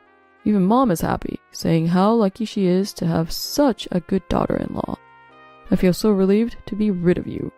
I should have divorced you sooner. The divorce lifted a weight off my shoulders, making me feel refreshed. I no longer had to endure Debbie's sarcasm or worry about Scott, who hardly ever came home. Most importantly, Emma no longer had to experience any unpleasantness. Since then, Emma and I have been living a peaceful life together. However, 3 months later, Scott suddenly called me to my ex-in-law's house. Entering the familiar living room, I found Nicole holding a baby, Debbie, and Scott. Suddenly, Scott burst out. Enough already. What are you trying to do? We've already cut ties, but you're still harassing us? What are you talking about? I have no idea what you mean. Don't play dumb. Ever since we divorced, every project I've worked on has fallen through. The home appliances I developed aren't selling at all. I've been significantly demoted because of this. I even received a transfer order to a local branch. When I asked the manager about it, he told me to ask you.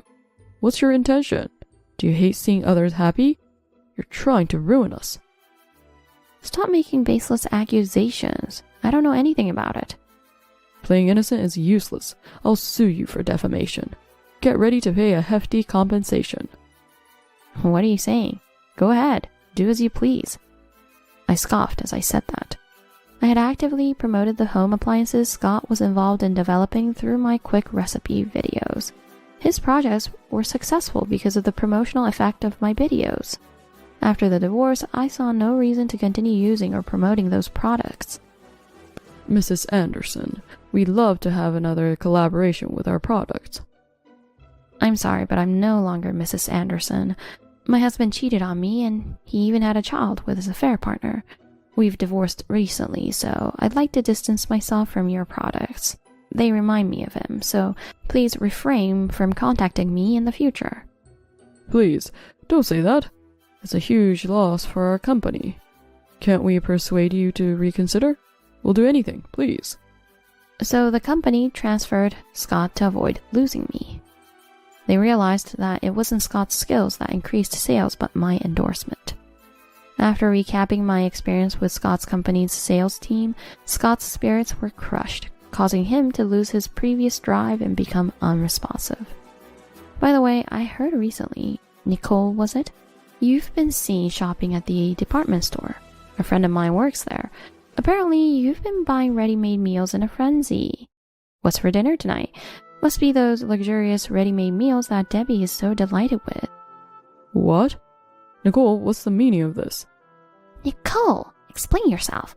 Have you been deceiving me? You are a fraud. What? Scotty promised to spoil me rotten. He said he'd do anything for me. That's why I agreed to be with him. Quit pointing fingers at me and own up to your own lies. Hey, Mom. It was you who said Kathy was no good, that Nicole was better. You were quite happy with Nicole's cooking, coming over every night for a free meal. Now you're acting all high and mighty. It's not even homemade. It's just store-bought ready meals. It was a complete disaster. I wanted nothing more to do with these unpleasant people. So I quickly left the former in-law's house. I wish you all the best. 5 years later, the electronics company where Scott used to work approached me for a collaboration again. I was hesitant. Maybe I should decline. The thought of possibility having to deal with Scott again made me uneasy. Then I learned. Scott has resigned from the company. He's been in poor health. What? Scott continued to stay married to Nicole, who never made any efforts to cook. As a result, they ended up living on a diet of ready meals and department store prepared foods since nobody could cook. They didn't consider nutritional balance and ate only pre-made meals high in salt, sugar, and fat, leading to an accumulation of stress and a completely disordered lifestyle. This had a significant impact, causing Scott to gain 65 pounds from his original weight, developed lifestyle-related diseases, and eventually he became unable to work as before. I made the decision to accept the collaboration since Scott was no longer involved. Mom, what's for dinner? I'll help. Thanks, Emma. How about your favorite lasagna today? Yay! Mom, tie my apron. You've gotten so good with the knife. Of course. I'm the daughter of a popular cooking YouTuber. I'll become a YouTuber and share my cooking. I planned to create quick, nutritious recipes that even children could help make, aiming to support busy moms. Next time, I'll collaborate with Emma.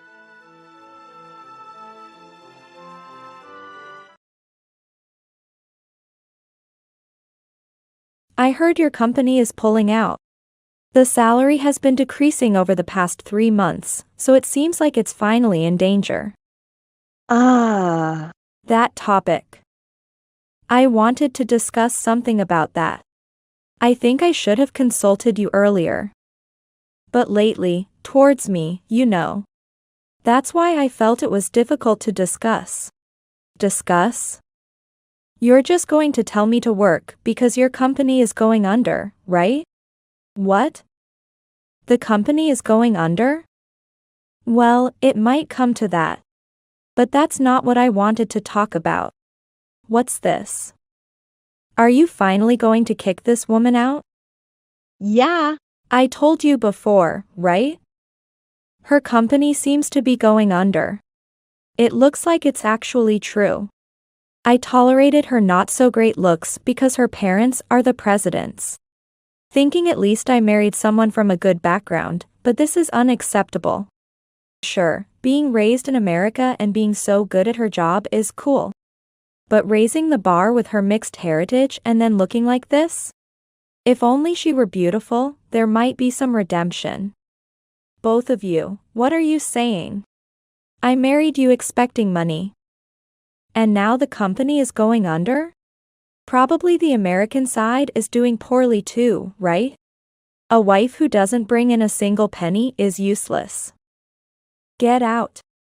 When I told my college friends my mom was mixed race, they all imagined some super beauty. Introducing you is just embarrassing, so quit being my mom. Upon learning that my company was going under, my husband and his daughter turned on me like flipping a hand. The cruel words they hurled at me were breaking my heart. There were many things I wanted to say, but given everything that has happened, I no longer have the energy. I understand. You want me to divorce you and leave this house, right? That's right. It's good that you're smart and understand quickly. Just so you know, I won't be there for you to regret this. If my husband wants a divorce, then so be it. I will quietly go through with the divorce, and he will surely regret it deeply. My name is Amy. My mother is Japanese, and my father is American, making me mixed race. My parents live in America, but I have been living in Japan for work for about 10 years. My father is the CEO of a company in America that develops software and deals with imports and sales. I came to Japan to work at the Japanese branch of my father's company. Having been a fan of Japanese cartoons, I was overjoyed when I found out I was going to Japan, jumping up and down with excitement. Some might have thought that upon hearing I'm mixed race living in Japan, I would have been a beauty, getting all the attention. However, that was not the case. I have a plain appearance and am not good at socializing outside of work. So I think people found me difficult to approach. During my school days, I would spend time alone in a corner of the classroom and leave school as quickly as possible once classes were over. I was what you might call a shadowy presence. Being unaccustomed to Japan, it was impossible for me to suddenly change my character. So I continued my shadowy presence after arriving. Being alone is nothing new to me, so I've gotten used to it. Therefore, I didn't try to forcibly expand my social connections in my private life.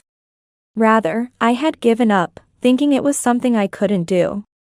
Maybe some deity took pity on me, for in my 5th year in Japan, at the age of 37, I was given a good encounter. Wow, Amy, you work at a software development company? That's amazing. I work in the IT industry too, but I've never heard of your company's name. Sorry for my ignorance. No, our company doesn't deal with servers and networks, so it's not well known. Also, I'm not involved in development, my main role is in import and sales. So, I'm not really that amazing. The Dart bar I frequented was popular with customers who had come to work in Japan from overseas. Being mostly a loner, there are times even I crave conversation with others. During such times, I found myself heading to a darts bar, where I met the man who would become my husband. Amy, don't you play darts? I'm just here to drink, I don't play darts. Are you drinking coffee, Ken? Yes, I'm usually just dragged here by my senior colleagues. I don't drink alcohol, nor do I play darts. Office relationships can be quite complicated, can't they? My husband checked the time on his smartphone, then placed his coffee on the counter. Huh? You're leaving already? It's only 7 o'clock. My middle school daughter will be coming home from cram school around this time. Since I don't have a wife, I need to prepare dinner for her. That's why, even if I'm invited out by coworkers, I can make a good escape around this time without anyone complaining, right? Hearing his joke, I couldn't help but laugh. Seeing me laugh, my husband gave me a light smile before making an excuse to his senior colleagues for leaving. After that day, whenever I went to the darts bar, I would look for my husband. And he would always come talk to me if he found me.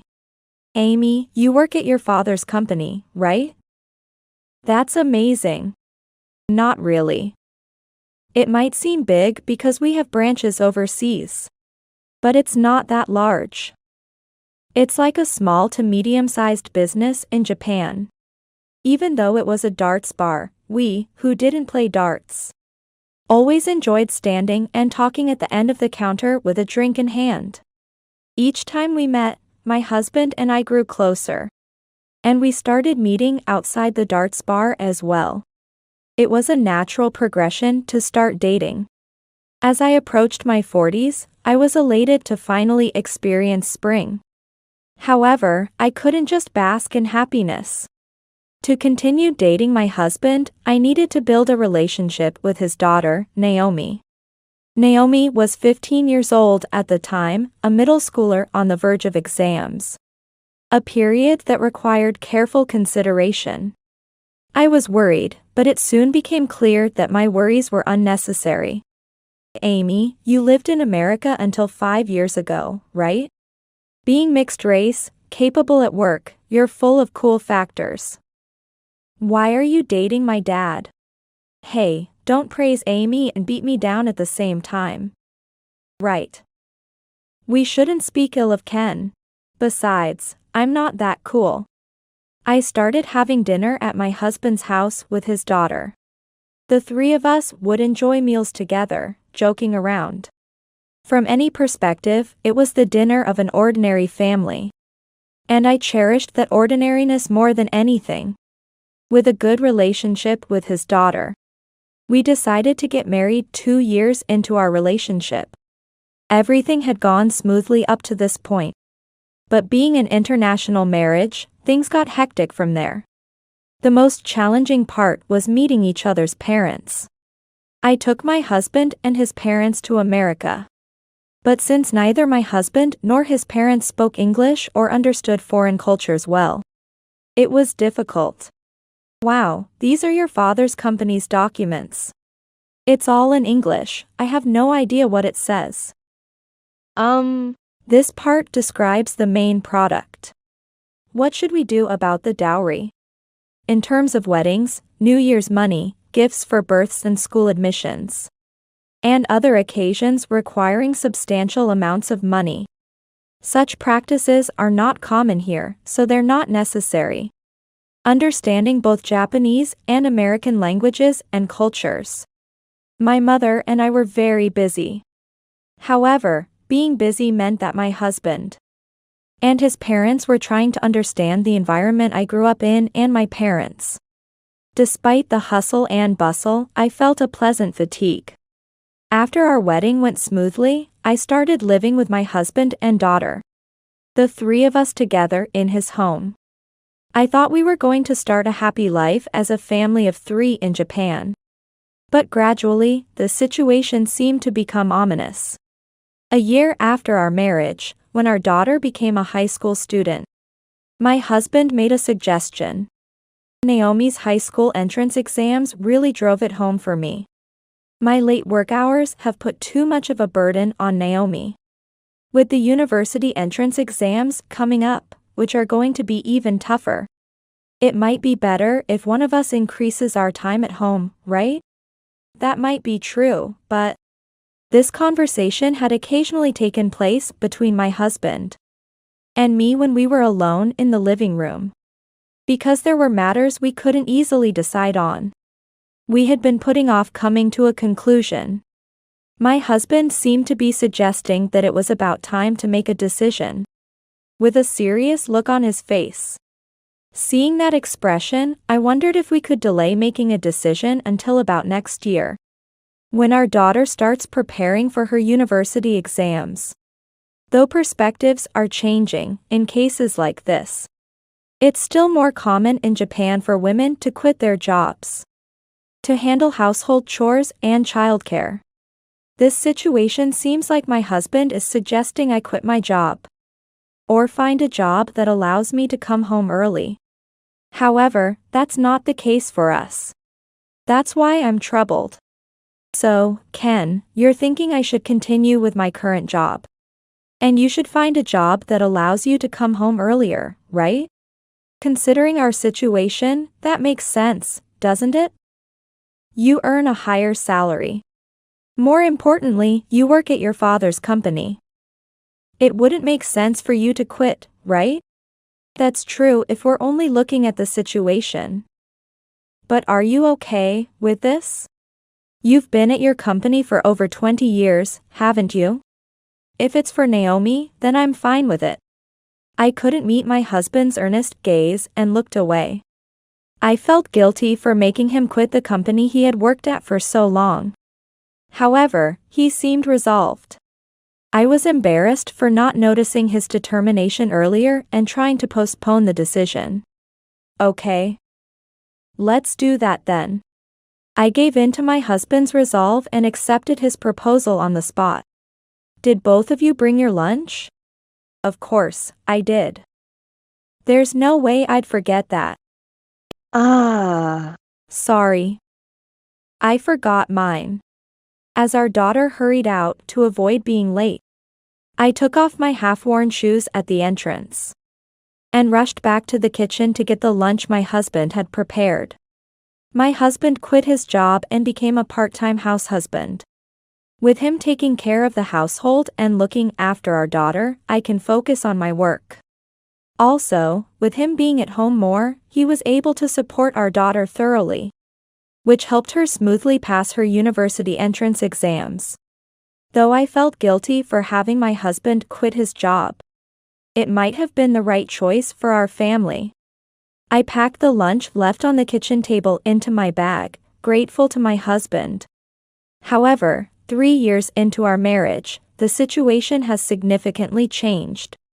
And I began to regret the decision of my husband becoming a house husband.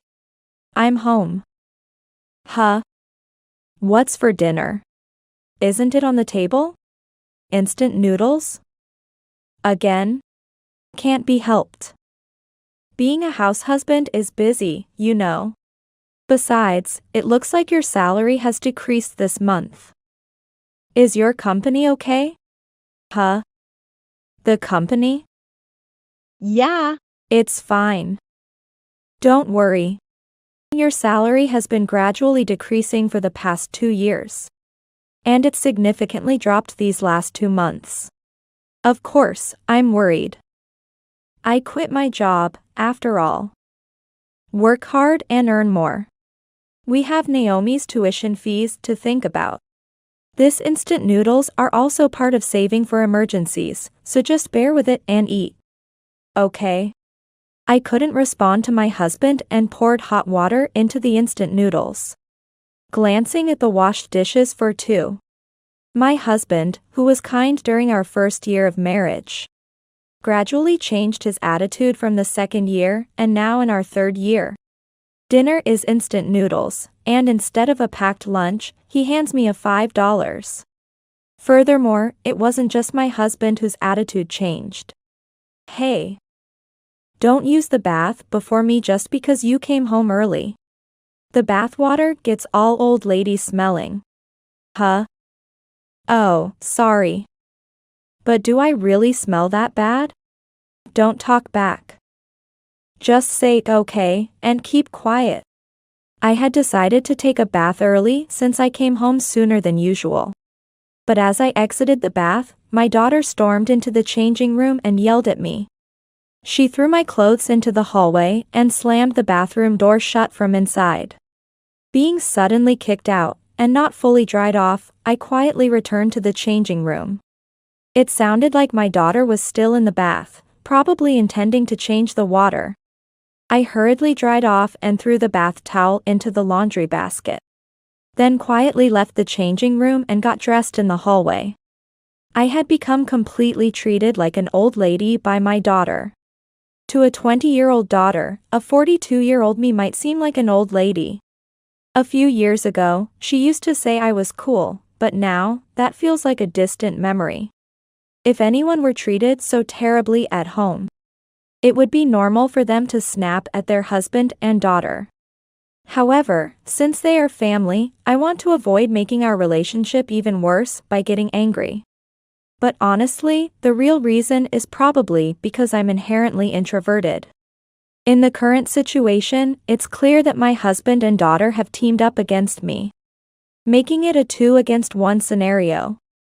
There's no way I, being introverted, could stand up against the two of them. I'm afraid of conflict and isolation, so I run away from problems. How's your married life? It's fine. Ken does the housework, and Naomi is attending college properly. I put on a smile and lie to my parents. I used to look forward to talking to my parents via video calls once every few months. But now, I can't share my troubles about my husband and daughter with them, turning these calls into painful moments of lying. If I were to share my troubles with my parents, I'm sure all my pent-up patience and sadness would overflow, and I wouldn't be able to stop it. Moreover, my parents are overseas, so I can't easily rely on them. Nor do I want to worry them from afar.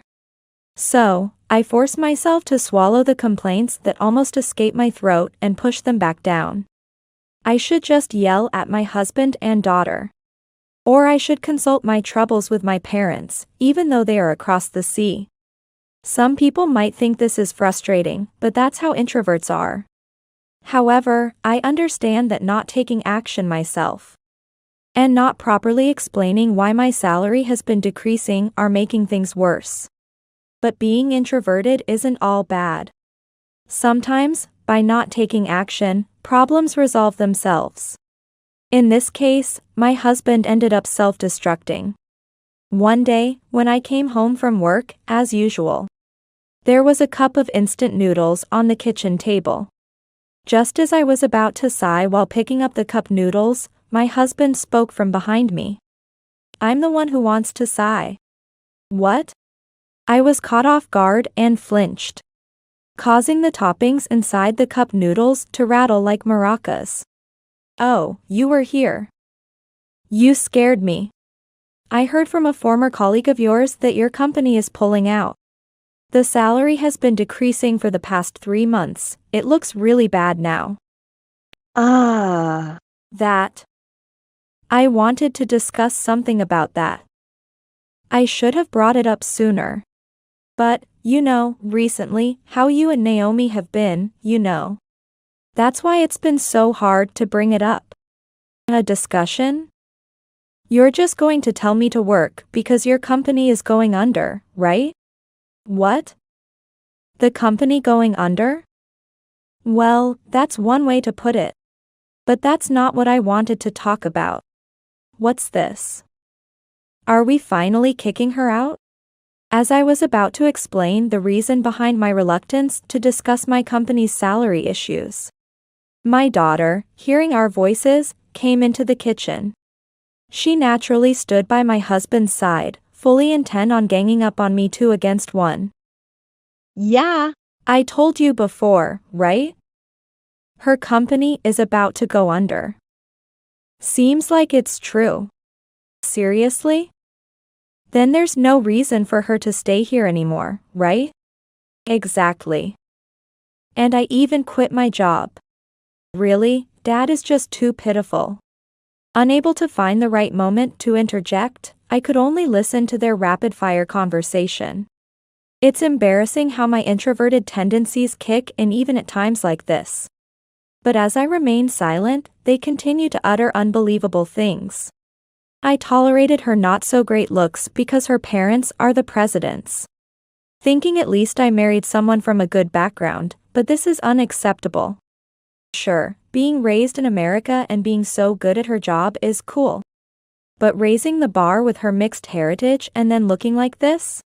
If only she were beautiful, there might be some redemption. Both of you, what are you saying? I managed to interject into their conversation with a feeble voice. However, the words I mustered only seemed to fuel their fervor. I married you expecting money. And now the company is going under? The American side must be doing poorly too, right? A wife who doesn't bring in a single penny is useless. Get out. When I told my college friends my mom was mixed race, they all imagined some super beauty. Introducing you is just embarrassing, so quit being my mom. Their cruel words break my heart. I had so much I wanted to say, but I no longer have the energy. I get it. You want me to divorce you and leave this house, right? That's right. It's good that you're smart and understand quickly. So, you expected Dad to quit his job and become a house husband just so you could continue working.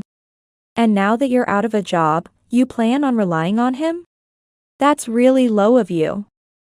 No wonder Dad wants to leave you. Naomi seems to genuinely hate me, glaring with a demonic expression. Ken is smirking beside her. Seeing his expression, I feel a surge of anger. I can't remember the last time I felt this angry. You'll be sorry. I yelled at Ken with the loudest voice I've ever used in my life. And slammed the cup noodles I had been holding onto the kitchen table as if to make a point. Then left to pack my things. If he wants a divorce, I'll grant it. I'll silently go through with the divorce, and he's bound to deeply regret it. After that, Ken and I divorced. Being an international marriage, the process was a bit complicated. But generally following Japanese law made it manageable without major issues. When we divorced, we split the savings we had accumulated over 5 years of marriage. Each of us received $35,000. I didn't want to give my ex-husband any money, but rules are rules. I thought most of this money would be used for Naomi's remaining 2 years of tuition fees. So there was no point in fighting it. However, giving him the money made me realize how much of a lost cause he was. 3 months after the divorce, with my company gone, I returned to America. Even though I've spent more time in America, living in Japan for a while still leaves me feeling out of place. Just when I was thinking about visiting Japan again someday, Naomi unexpectedly called me via video.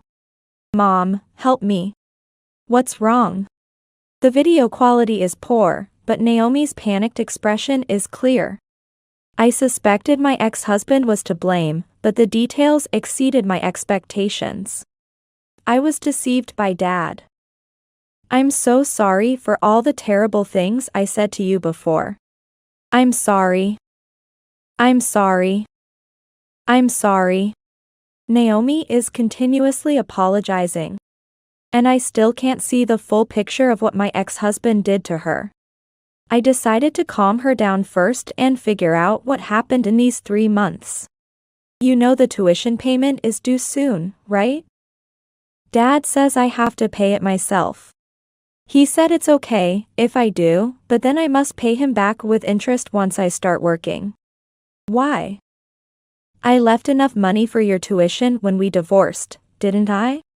He says that's his living expenses for the next 2 or 3 years. And after raising me up to this point, once I graduate and start working, I should take care of him. He wants you to replace me? That's impossible for you, especially in your first year of working.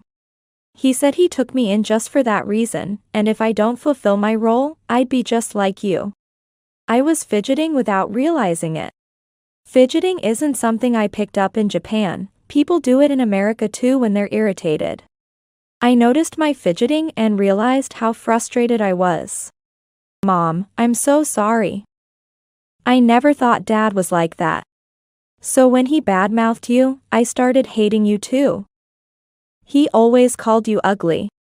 And I joined in. But when I really think about it, you weren't that bad. I'm not mad, so calm down. You're starting to make less sense again. What exactly did Ken tell you about me?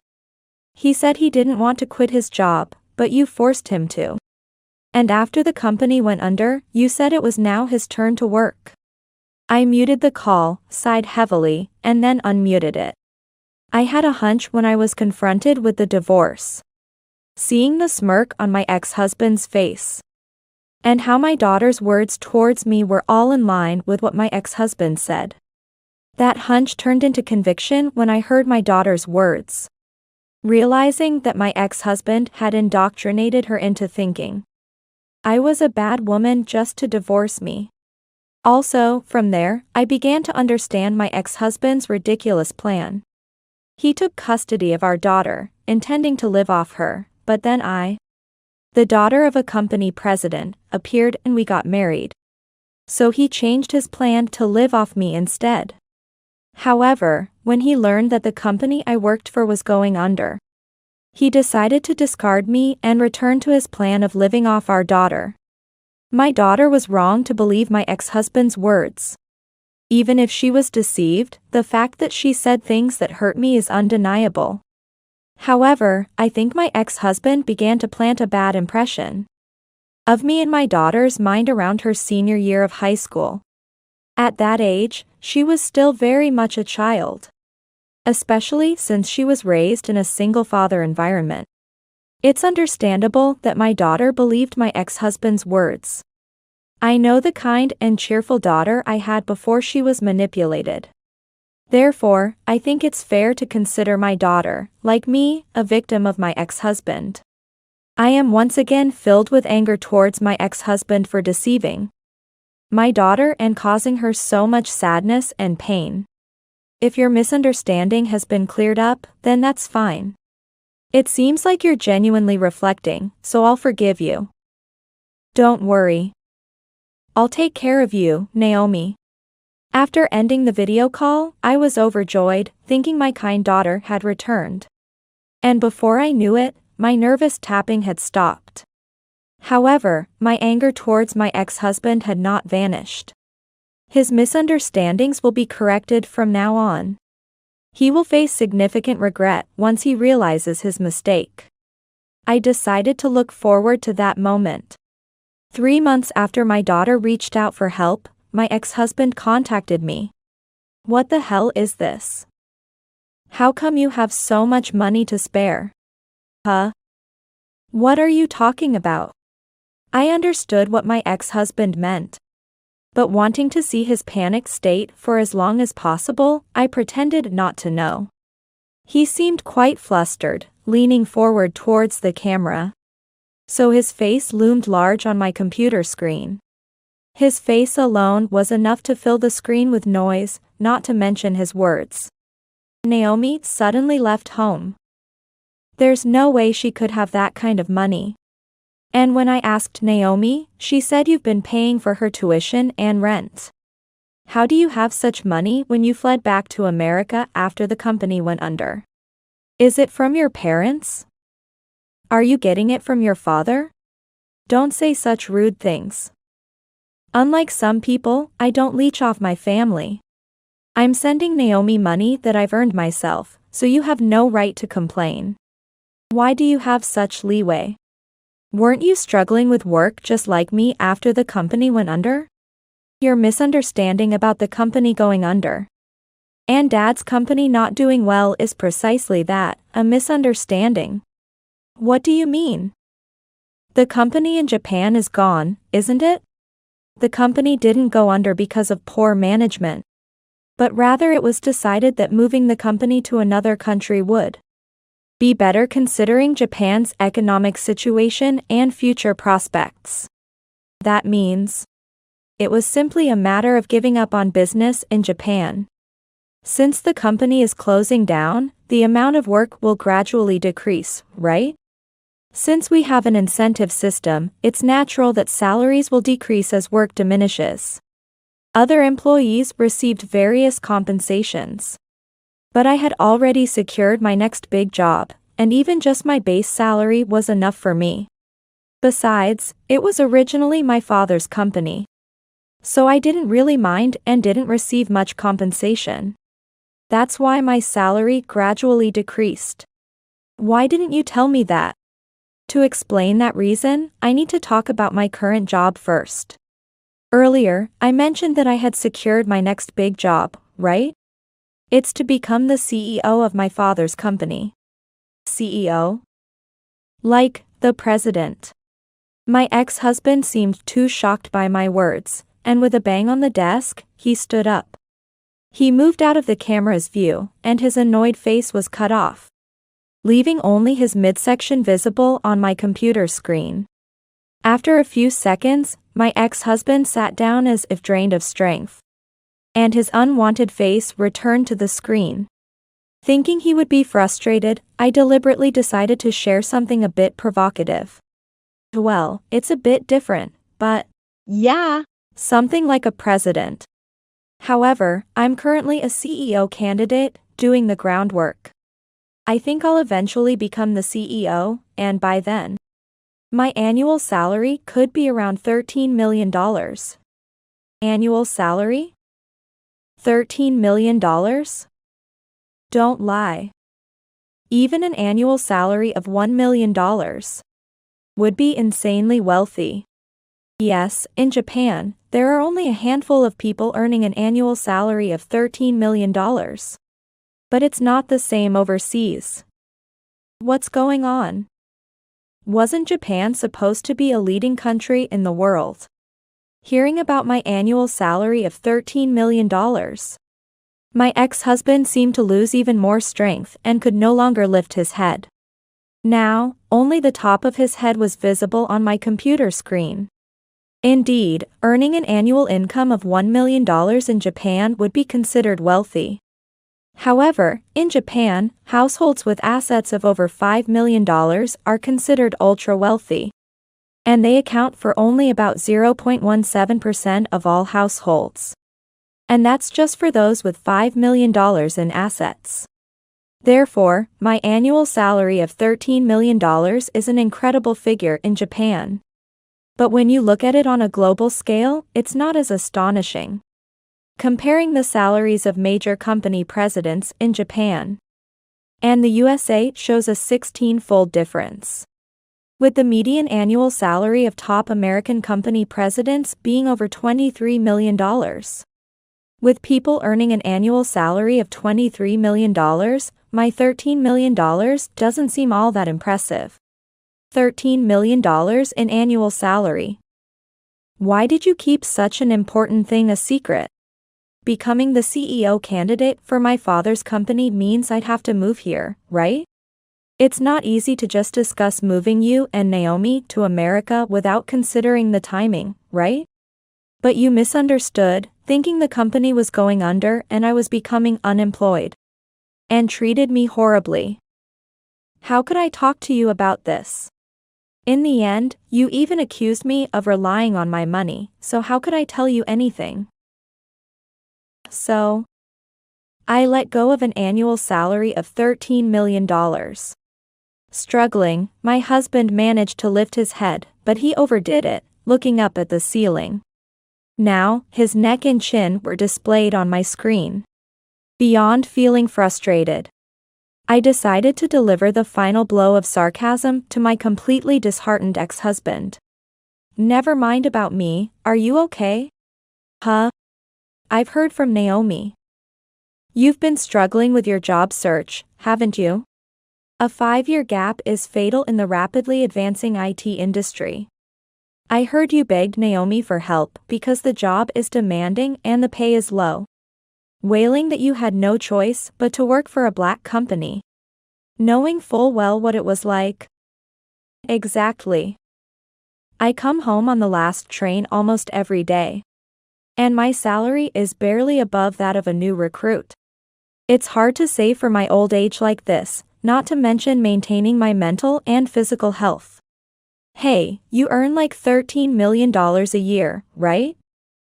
Help me out like Naomi, will you? Why should I have to help you? Besides, I'm not making $13 million a year yet. But you're a CEO candidate, so you're getting a higher salary, right? That's how you can afford Naomi's tuition and rent, isn't it? Well, yes, but I have no intention of helping you.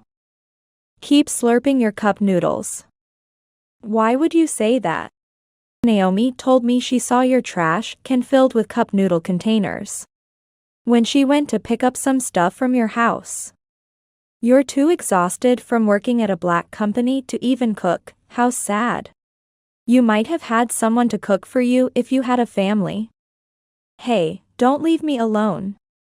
At least convince Naomi not to abandon me. I have to get back to work now, so I'm going to hang up.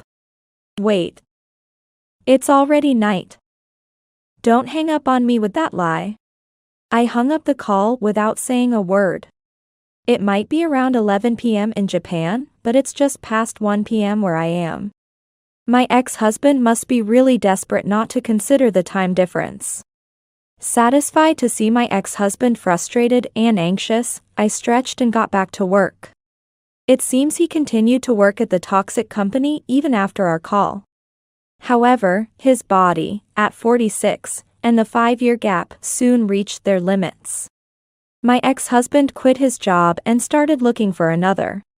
But with his age, the gap, and having quit his previous job in less than a year, his job search became even tougher.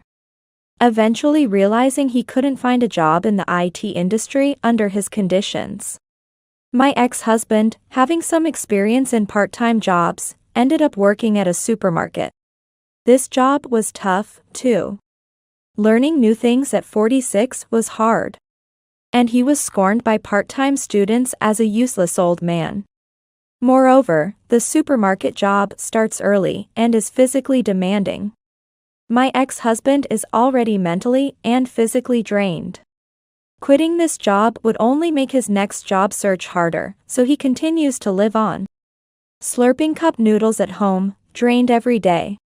Having a family might have provided some support, but we're divorced.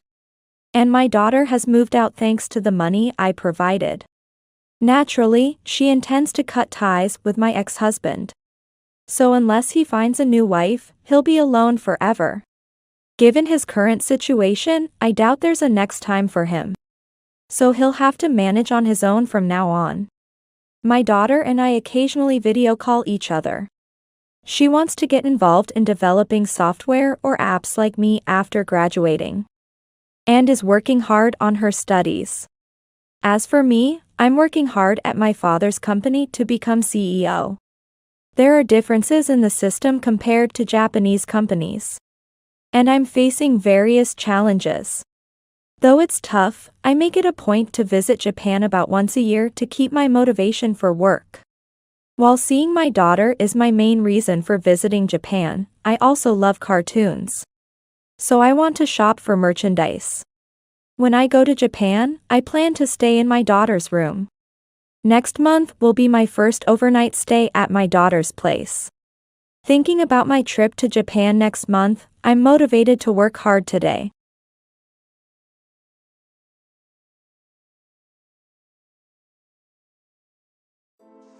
After the death of my husband, the rights to the inheritance belonged to my daughter and me.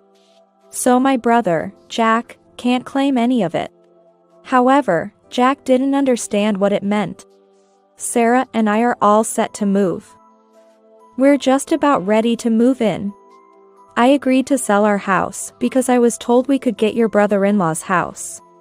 But this is not what we heard. It was a loud, shrill voice. Perhaps because of that, Abby inside the house might have noticed what was happening at the entrance. I could hear her coming down the stairs from the second floor, wondering what was going on. I cannot involve my daughter in this. Moreover, I want to avoid any further disputes with my husband's family. Above all, there's also the issue with our house. While I was thinking about this, Abby had already reached the entrance. Spotting her, Jack seemed to have found someone he could persuade. With a happy look on his face, Jack began to elaborately explain how pitiful their situation was and how they could be saved. Seeking sympathy. At first, Abby listened with a skeptical look, but gradually her expression turned pale. And finally, she spoke up. "Uncle, don't you know about?" I stopped Abby from saying something more. I didn't want to make the situation worse. Moreover, it was clear they wouldn't listen to anything we said at this point. Understood. Please feel free to do as you wish. My name is Cindy. I'm a 44-year-old who works at a local travel agency. Being married with a daughter, I'm also doing my best as a homemaker while working. My husband, who was the same age as me, was a very gentle and calm person. He never got angry or made a fuss. Moreover, he was the type to immediately offer help when someone around him needed it. A caretaker by nature. I have always loved this about him since we were dating. We met over 20 years ago at a social gathering. I had a prejudice that social gatherings were filled with frivolous, noisy, and selfish people, so I wasn't keen on participating. A friend brought me there as a filler somewhat insistently. I wasn't enthusiastic, so I went with minimal makeup and casual clothes. At the venue, I planned to just eat and stay out of the way. Among the attendees, one man caught my eye. He was serving salad and attending to the drunk people with dedication. His considerate behavior made a good impression on me. Despite little interest in the opposite gender, I mustered up the courage to talk to him, and surprisingly, we hit it off. He readily exchanged contact information with me and even arranged our next meeting. Even upon meeting him again, he remained the wonderful person I first met. With support from those around us, his proposal led to our marriage. Our marriage didn't turn into one of those horror stories where the man changes for the worse. It was peaceful. Soon after, our daughter Abby was born. She is the most precious thing to us. He was thrilled with our first child, his usual charming smile even brighter, almost brimming with joy. Returning to work shortly, we shared household and childcare responsibilities equally. We respected each other and managed to raise our child smoothly. Marrying and raising a child is challenging. But my husband's kindness has always been my salvation. That's why, from Abby's birth until now, we've been able to spend peaceful days together. Our beloved daughter turns 20 this year. I might be biased, but I think Abby has grown into a kind and considerate young woman. Just like her father. She talks to her classmates without discrimination, is well regarded by her teachers, and even greets elderly people on the street. Like her father, her excessive kindness worries me. So far, there have been no major issues. And Abby has been able to continue attending college without any problems. Abby is still commuting from home to university, but I expect she will become independent in a few more years. I thought that life would continue as usual with my husband and me after that. My daughter's coming-of-age ceremony had just ended peacefully at the end of January, and I was relieved when a major incident struck our family. What happened to you? My husband suddenly collapsed at the entrance, right before leaving for work. I felt a little off about him today. He himself said he felt a bit breathless right after waking up. But other than that, he was his usual self. I was preparing our usual breakfast and leisurely getting ready for work as well. I hadn't thought it would be serious enough for him to collapse. In my confusion, I hurriedly called an ambulance and accompanied him to the hospital. He had suffered a heart attack. How could this happen? I was so confused, I hardly knew what I was saying. It might have been close to a scream. Dad. Abby, who had been out overnight, rushed back, gasping for breath. In the cold hospital corridor, my daughter and I sat on a sofa, desperately praying for my husband's safety. The doctors seemed to do everything they could, wisely. Despite their efforts, my husband quickly passed away. I felt a great despair when the doctor with a somber face came out of the treatment room. Don't leave me. Abby kept stroking my back as I cried in the hospital room. The warmth of her hand warmed my frozen spine. Mom, I'm with you. Her voice was gentle, like my husband's used to be. I always thought of my child as a child, no matter how old she got. But seeing her trying to comfort me, despite her own grief, made me realize how much she had grown. Perhaps it was due to Abby's encouragement that I managed to shift my feelings slightly afterward. Thanks to Abby, I was also able to arrange the funeral smoothly. At the funeral, I received many words of consolation and sympathy from my husband's relatives. I continued with the ceremony of parting with my husband, grateful for each word.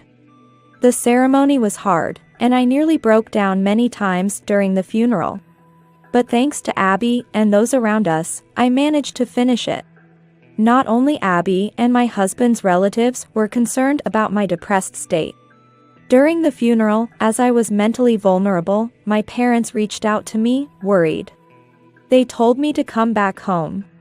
It may not be the right thing to say in such a situation, but seeing my state, they thought it would be safer for Abby and me to temporarily stay at my parents' house.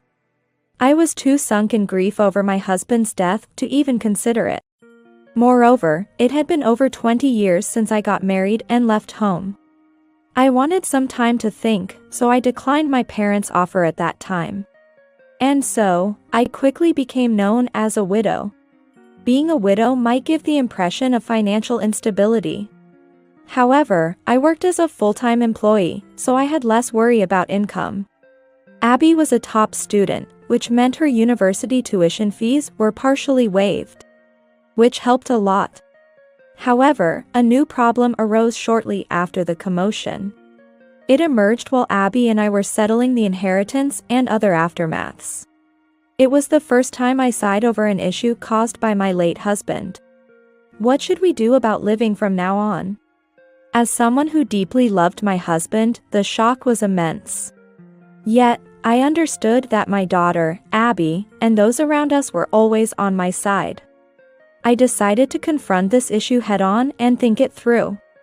Determined, about 2 months passed when suddenly, a car parked in front of our house without warning. It was my day off, so I noticed that. I was surprised, but went to the entrance. I recognized the dirty, damaged car and its number plate. The car was recklessly parked close to the garage in the garden. Likely due to this, the bricks of the flower bed I had made were slightly chipped. The situation clearly showed that the car had entered at a considerable speed and was parked forcefully. Jack, what brings you here? The unexpected visitor was Jack, the brother of my late husband, with his long, damaged blonde hair looking even more faded than it was at the funeral. I hadn't noticed at the funeral since he was dressed in mourning clothes. But now he appeared to be wearing a very worn-out t-shirt as his everyday attire. As he got out of the car, he said something shocking right away. "Cindy, I'm taking over this house. Pack your stuff and leave right now." I couldn't understand what he was talking about. This house was built with the savings my husband and I had put together after getting married. It was not Jack's family home. Jack, who had been independent by the time I married, had never lived in this house. Not even as a guest. Moreover, other than for ceremonial occasions, our households had little to do with each other. After my husband's death, the rights to the inheritance belonged to my daughter and me. So Jack, being the brother, had no claim to it. However, Jack didn't seem to understand this common sense. I can understand about Abby, but it's only natural that I, as his brother, have more rights than a sister-in-law who isn't related by blood. Jack continued, explaining his current situation. He said he had accumulated too much debt and had to sell his home, leaving him without a place to live. He insisted he had the right to inherit part of his brother's estate. That reminded me. Jack was known to have a gambling problem, which my kind husband had criticized. I hadn't paid much attention during my husband's funeral because I was too distraught. However, my husband had mentioned that Jack had even sought financial assistance from his family. I believe it was the day after a family memorial service that only my husband attended. Jack apparently begged for money from not only his parents, but also his brother, my husband, and other relatives, which was quite shameful. My husband never spoke ill of anyone. So I was surprised and a bit scared to hear him speak like this about Jack. It was a completely different character from my husband, who was a bundle of kindness and naivety. This was all because my husband, as the eldest son, was raised very strictly, while Jack, who was frail as a child, was seldom scolded or reprimanded. The in-laws never intended to raise them differently. But perhaps this led Jack to become an adult who couldn't discipline himself. That's what some relatives suggested. Now, Jack, with a menacing look, was standing before me. Even if you say such things suddenly, this house is. I was bewildered by this demand, which was neither sensible nor legal. However, Jack cut off my words and continued. Sarah and I have finished preparing for the move. We're just ready to move in. He forcefully pushed the conversation. After a while, another person got out of the car, a middle-aged woman walking in high heels. Though we had no interaction outside of ceremonial occasions, I immediately recognized her as Sarah, Jack's wife. I had heard from my husband's relatives that she had a habit of buying lottery tickets worth nearly $500 every chance she got. Her excuse was always to make up for my husband's losses. The entire family was furious, calling it wasteful. Sarah joined the argument, backing up Jack. I agreed to sell our house because I was told we could have your brother-in-law's house. This is not what we agreed on. It was a loud, shrill voice. Because of that, Abby inside the house must have noticed what was happening at the entrance. I could hear her coming down the stairs from the second floor, wondering what was going on. I cannot involve my daughter in this. Moreover, I want to avoid any further disputes with my husband's family. Above all, there's also the issue with our house. While I was thinking about this, Abby had already reached the entrance. Startled by the sudden appearance of her uncle, she couldn't hide her surprise. Seeing Abby, Jack must have thought he found someone he could persuade. With a happy look on his face, Jack began to elaborately explain how pitiful their situation was, and how they could be saved, seeking sympathy. At first, Abby listened with a skeptical look, but gradually her expression turned pale. And finally, she spoke up. Jack, don't you know? I stopped Abby from saying more. I didn't want to escalate the situation further. It was clear they wouldn't listen to anything we said at this point. Understood. Please feel free to do as you wish. While restraining Abby, who was shocked, I informed Jack and his wife that we would vacate the house within a month. They seemed pleased, believing their demands had been met. Obviously, moving out immediately, both physically and mentally, was challenging, so we requested some time. This seemed to improve Jack and Sarah's mood. As their proposal to take over the house was accepted, they agreed to leave for the day, and I returned inside with Abby. As soon as the front door closed, Abby frowned and said, "Mom, even saying such a thing." Abby was worried, but I had a plan. I quietly shared it with her.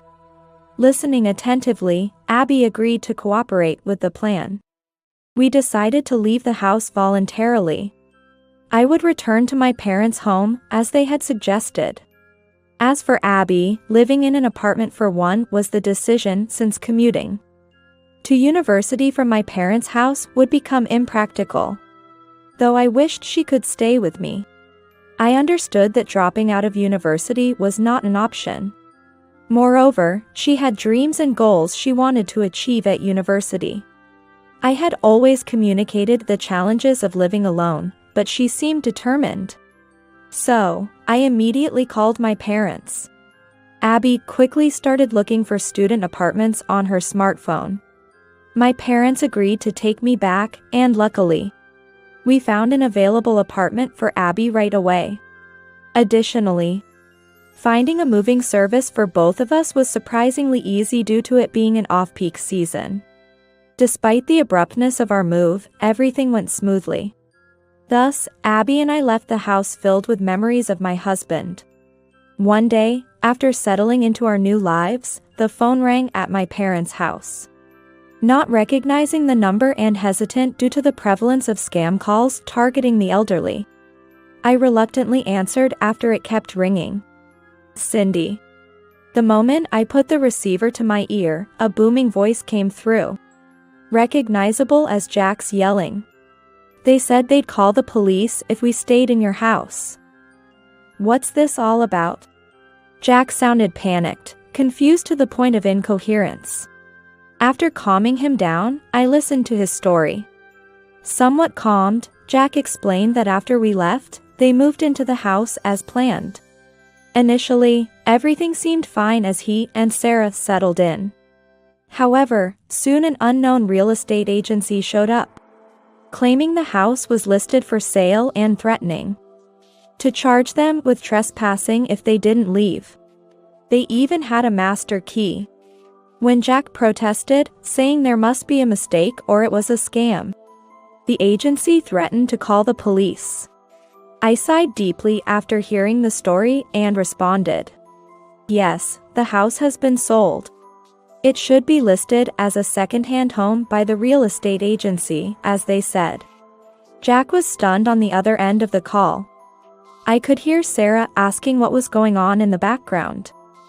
"What are you lying for?" he shouted again. I wasn't lying. Had indeed sold the house. The contract to vacate had been completed just before Jack and Sarah's visit. The issue discovered after my husband's death was his debt, unknown to me until we began the inheritance proceedings. Though aware that inheritances could include debts, I never imagined it would affect us so directly. My husband, before he passed, seems to have become a guarantor for an acquaintance's debt. I heard from a friend of my husband that as soon as this acquaintance secured the loan with my husband's backing, they vanished without a trace, leaving my husband with the responsibility to repay. Documents demanding payment from the creditors were discovered among his belongings. Whether my husband had willingly signed to help his friend out of goodness, or was coerced into it, remains a mystery shrouded in darkness. Given my husband's kind-hearted nature, the former seems more likely, though this act of kindness ultimately became a heavy burden.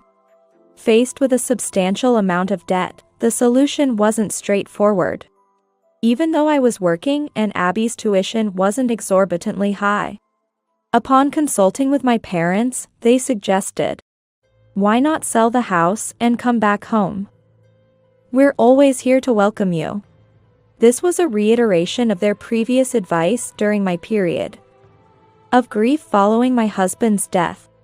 After our family became one person smaller, I began to feel more positive about selling our home, which now felt too spacious.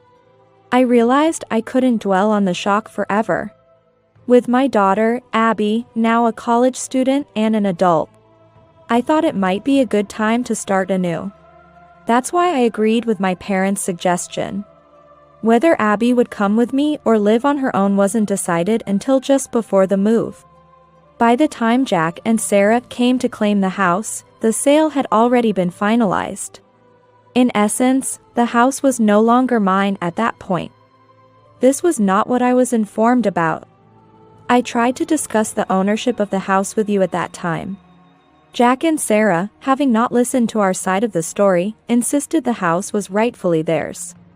Anticipating such a scenario, I had already decided on moving back with my parents and confirming Abby's intentions for her independent living, vacating the house without further discussion.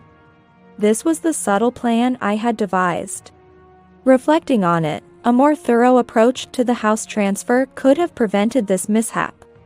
However, Jack and Sarah's carefree attitude, without proper legal documentation or confirmation, led to their abrupt eviction under the law. In the end, their reliance on the real estate company was futile, and they were nearly reported to the police, narrowly avoiding a criminal record but forcibly removed. Having already disposed of their property, they had nowhere to return.